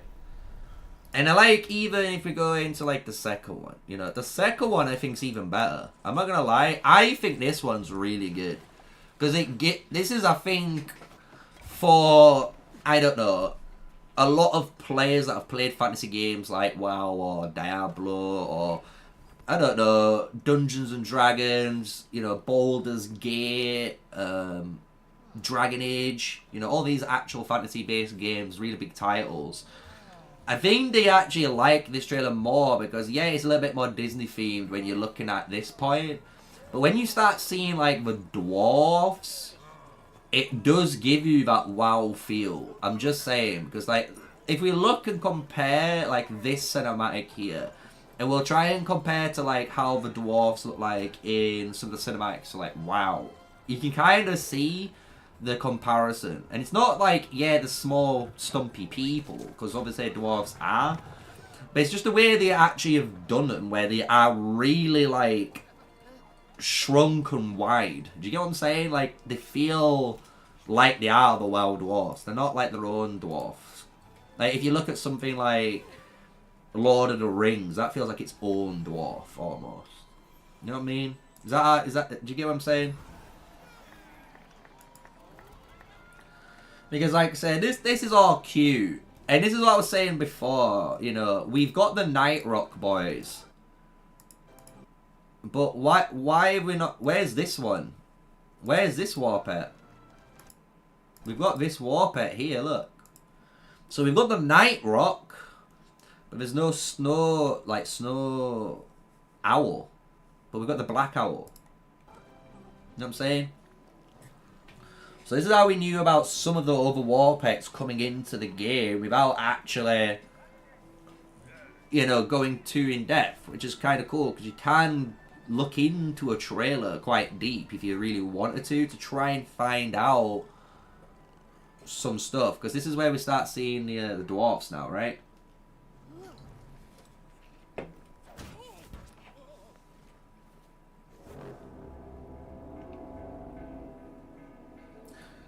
And you know what's iconic as well? I only just remembered from this trailer. I wonder if anyone knows what's iconic about one of this scene, boys.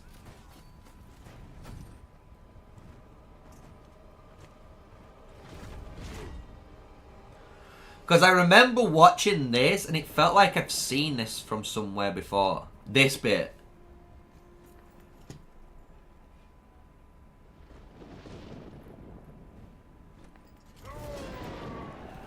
Boys, that bit there, where is it? That bit right there, I'm just going to be honest with you. I thought they legit did this.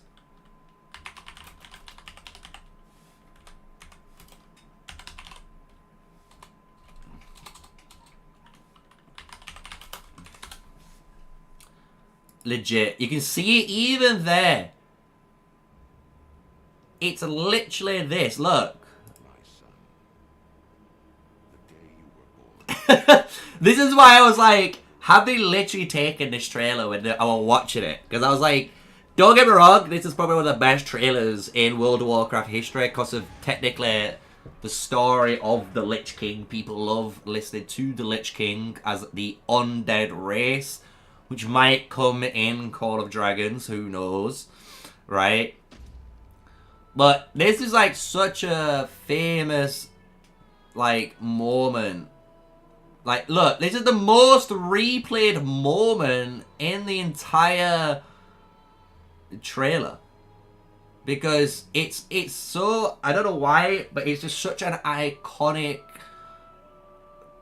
you know, pose. And I was like, I swear I've seen this before.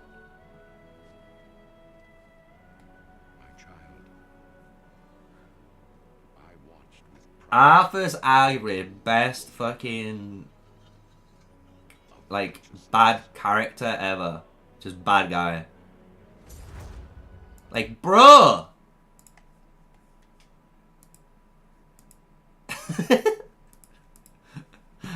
I'm a wrong.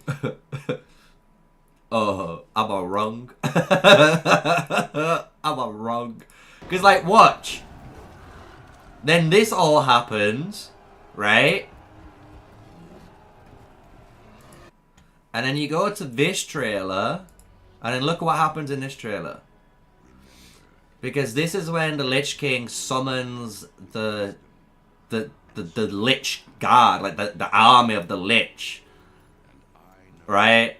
The Frostamon awakens them all. Like, this one trailer shows you everything. Like, oh. Boys.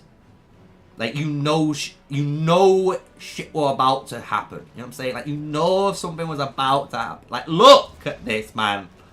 Cinder, imagine the Frost Dragon coming out underneath the ground behind the Dwarven King. Like, look at this shit. And then you look at this.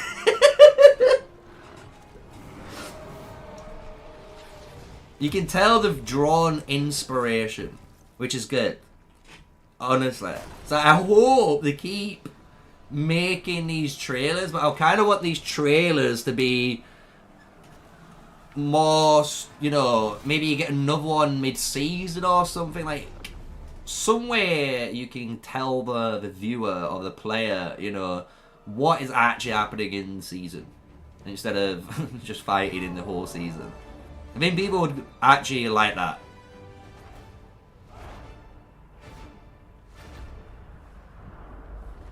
Yeah?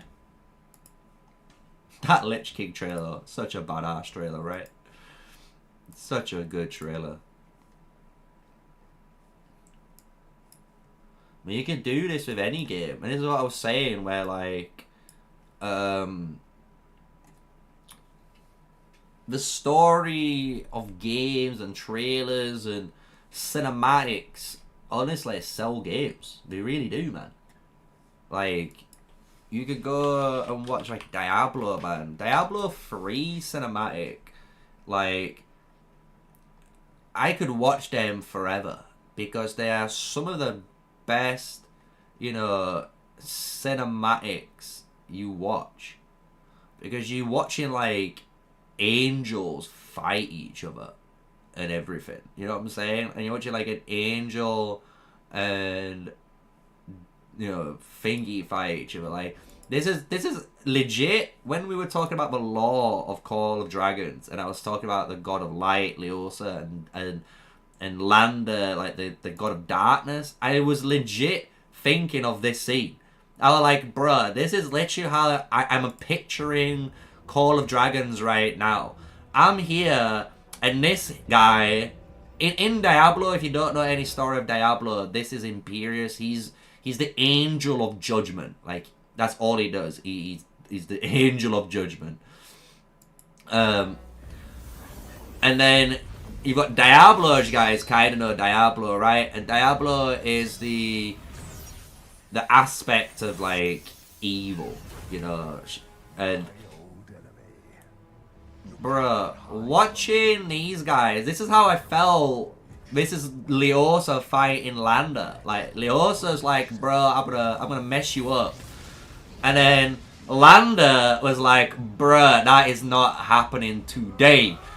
And Leosa was like, are you sure about that? And then Lander was like, okay, bitch, I'm gonna go into my true form right now and show you what the God of Darkness truly is. You know what I'm saying? So now you see Diablo in the actual trailer, right?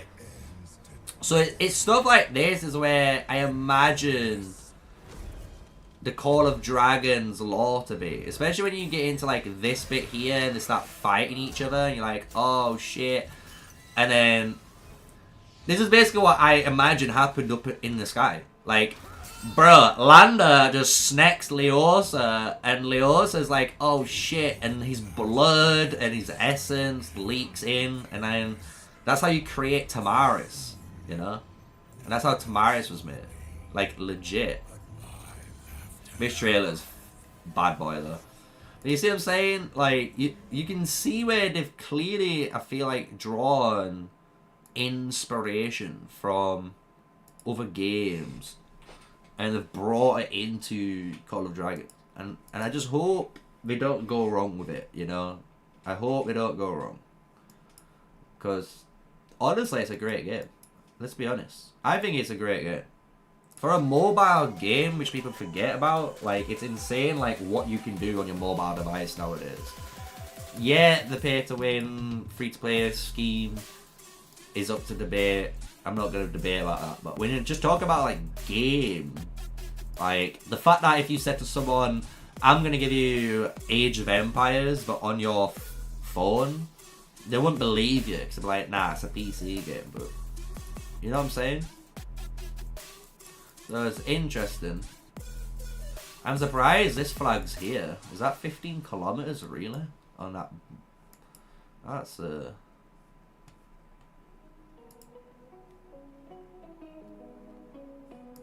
What am I reading?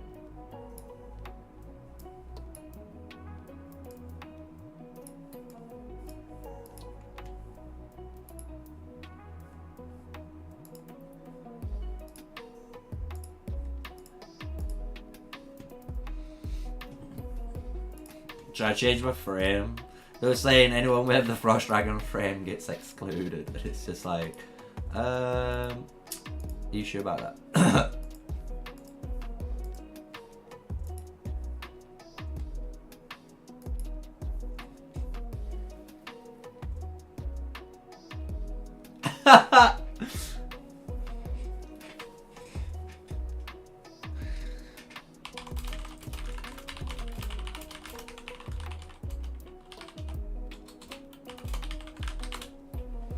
I'm sorry with all the Pokemon gym badges because that's how it feels.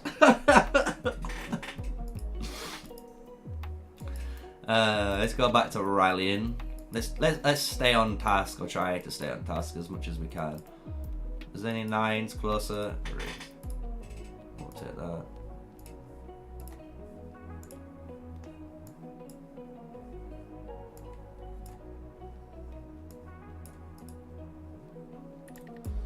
Right, let's just see how this rally goes.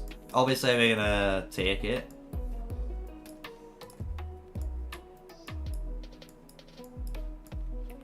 Get in, bitch.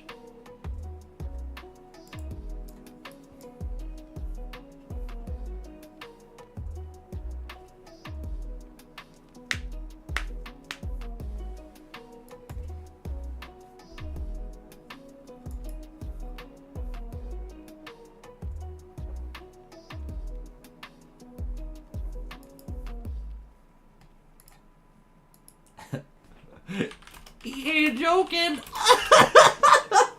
I love Raven. Raven's so fat. He's like, bro, I don't care if you're T5 or T4. I'm gonna kick your ass if you're T5 and not pulling your weight.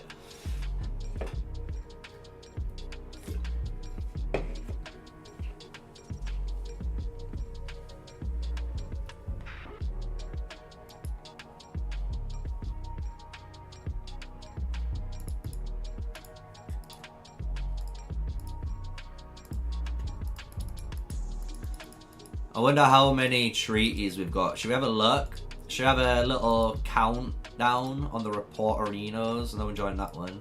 We've got 1, 2, 7, 8, 13, 17, 18, 19, 24, 30, 35, 36, 40, 1, 2, 3, 4, 5, 45 treaties earned today so far. That's how unlucky my 1-drops are. Is what it is. Can't get them all. At least healing's almost done, man. I'm actually happy I've got all my infantry back. Because I can start doing like my infantry duels again.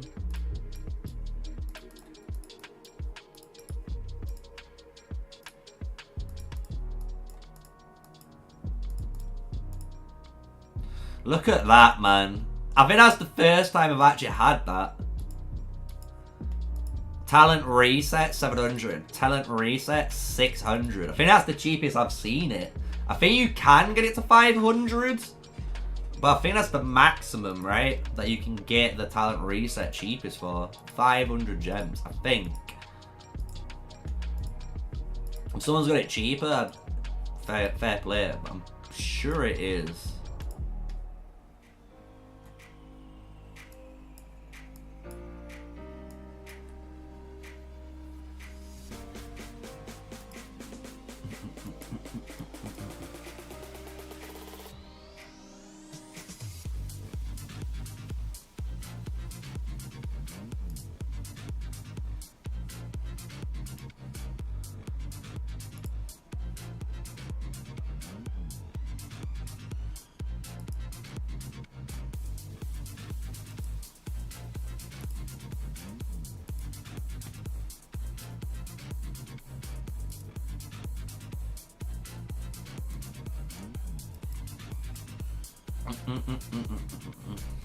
Alright. What I might do, chat, in a bit, I'm going to empty my CP out. If you got any questions, obviously whack them in chat and I'll try and answer them now. What I'm thinking of doing is having a quick break, but like actually turning off the stream after we do the Q&A. And then I'm obviously going to be on COD.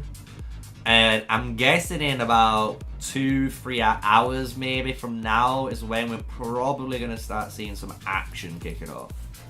Because I think what we need to see, like I said, we need these guys to build closer. Building closer is the name of the game right now.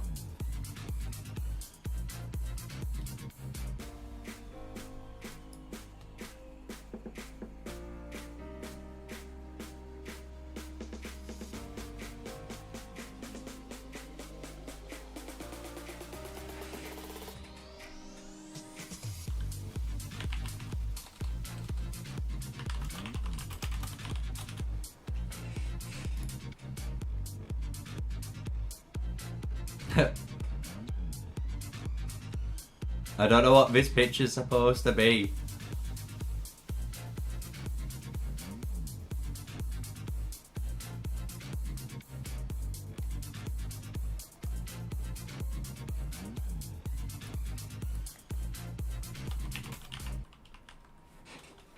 I don't know what even that is.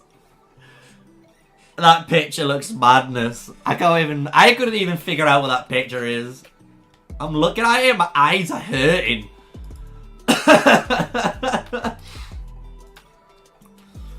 Right, let's start building that, boys. That's my important. 30 minutes. Here we go. Here we go, boys. We did it. We did it.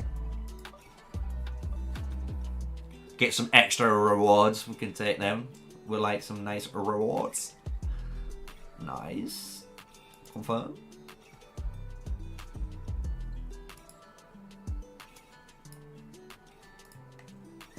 Do I just walk it in? I wonder how this goes. Let me look.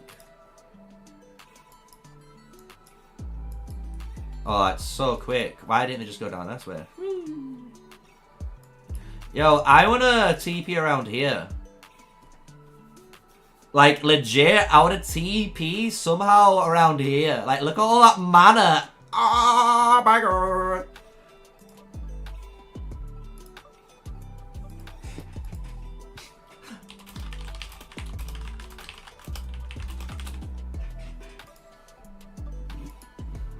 Imagine, like, I leave the alliance quickly, let the tower randomly teleport me, and hopefully it teleports me over there, but that's not happening. I wish it would, but that'd be fire.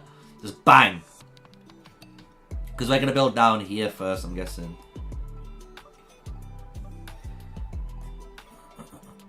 But look how much level 8 manners there is. Oh my god.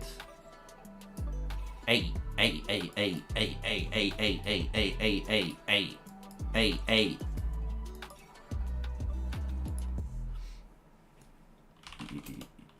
You what?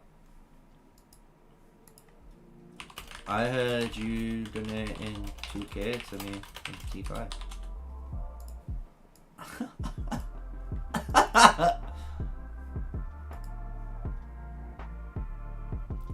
I'm just like, what?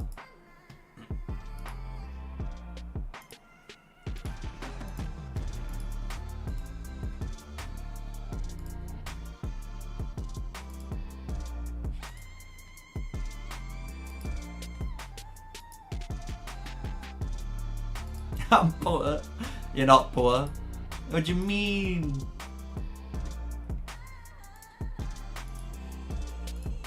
I'd be like 63 million quicker than me.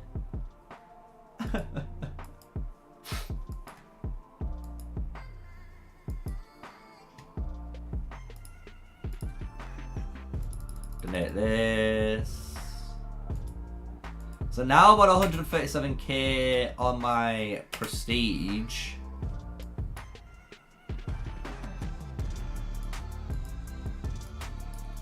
Like, there's still not enough for that. I can get this. I can get that. I don't care about this one. This is resource healing. I care about these. Maybe I have to do these. So I need to get pushback and this to 3. So that needs to get to 3. So I need to do that 2 more times and then that 4 more times. When I can max this out.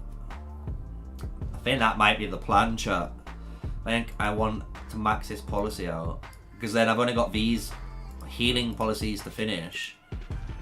And then obviously this. That's all I care about. I don't care about anything else at the moment. Maybe I could change, maybe get something like this. You know, so I get more merits for destroying enemy turrets, maybe. But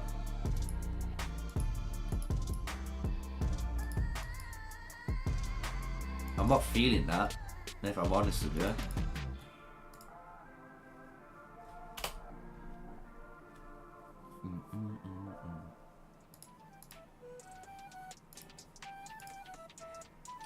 Also, if you've noticed, I've been leveling up my hospitals. Since we've done this to 25, this to 25, this is 25, and as you can see now, my elk stable's now going to 25, meaning once that's done, the eagle nest can be done. And then all my war buildings are 25, so they're basically running at maximum then. So then the only thing I have to do is, I do need to get one of these to 25. But I need to get the rally harp, you know what I'm saying? So at the moment, instead, I'm gonna have to get more than 24 and then just work on the rally harp. Like, that's literally it. Because until I can do that rally harp, like, I can't do this School of Sages or the Herbalist Hut.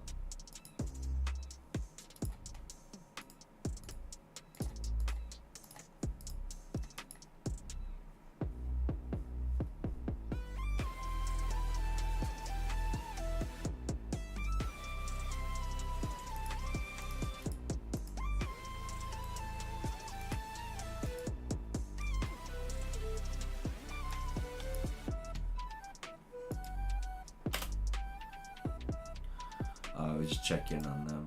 Fair. Claim them.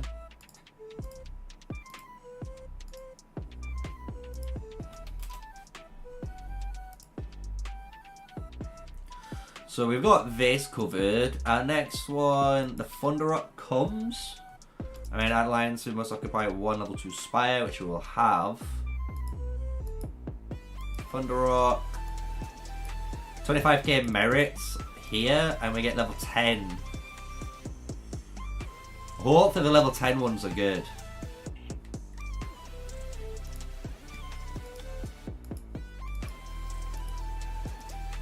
You know what I'm saying? Hopefully the level 10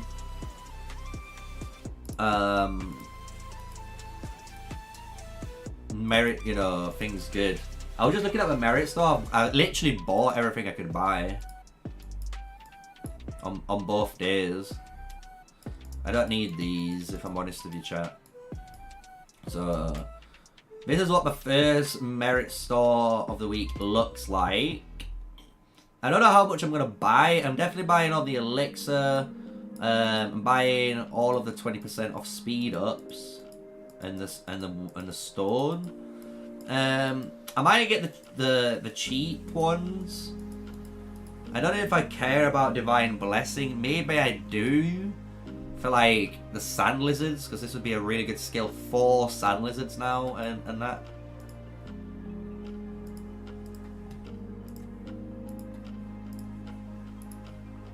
Let's just keep skipping through as we do.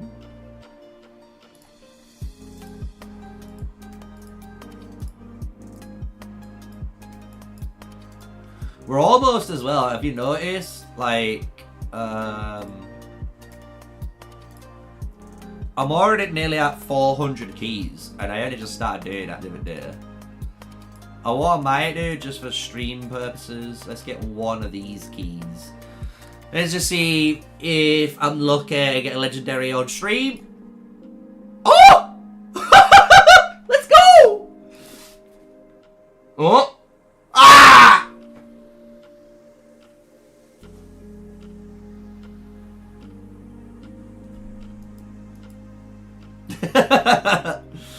God damn it!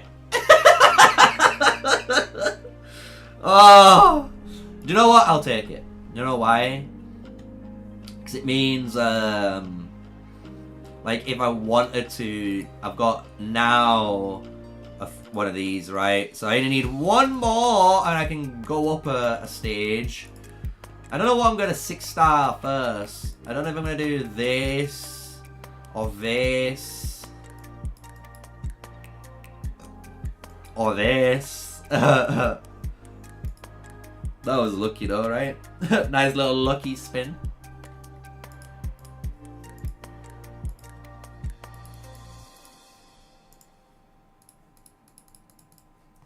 Right, so we've clicked. Bro, why are you not giving me any gifts? Girl? Girl? Bro, Syndrome just said I need to get a winter's coat because my actual, you know, what I'm wearing is just mental. If TA lose GG, am I gonna quit the game? No, why would I quit the game, dude? Winning and losing is part of the game. I'm just being real with you. If you guys quit after losing, then what was the point playing in the first place? It's a journey. You're gonna win, you're gonna lose. I'm not gonna quit Call of Dragons. What? That's just ludicrous.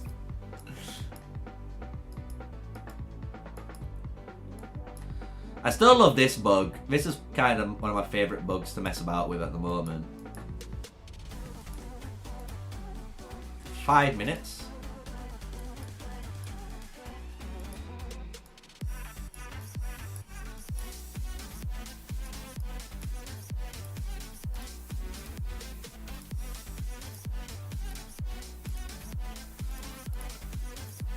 I'm just rallying non-stop. I'm literally just rallying non-stop, like giving them treaties. Just give me a gib, please. Because what we are now. So we've another 900 to go. Basically, if I can, I need to see how much in a day, how many rallies I can do in a day in theory, and then work out on average what you're gonna get per day, because it might take you like so many days, you know, if you're just doing trees. How long does it take, you know?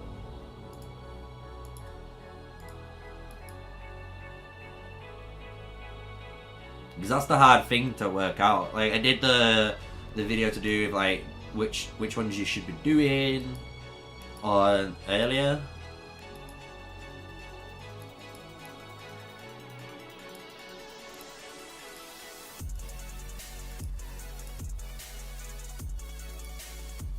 Boom.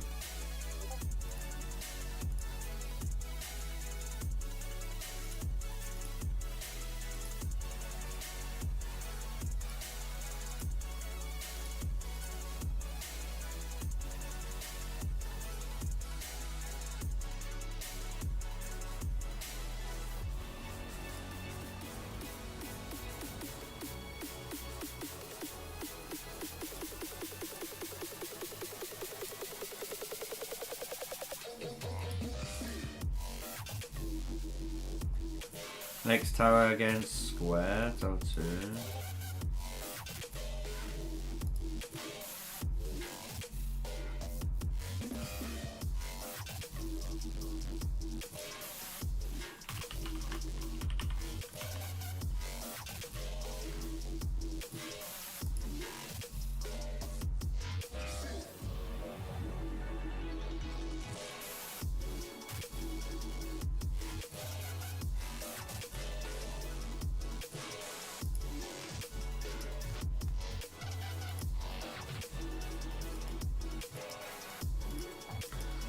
Just got some business mails in, that was all, sorry about that. Clear. Alright guys, since it's 12, I need to go and have dinner.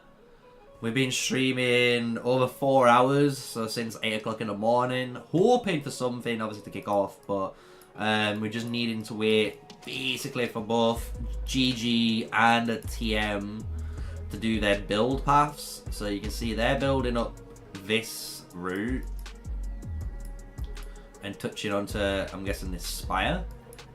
GG are going to go across this way, obviously touching to that spire up here.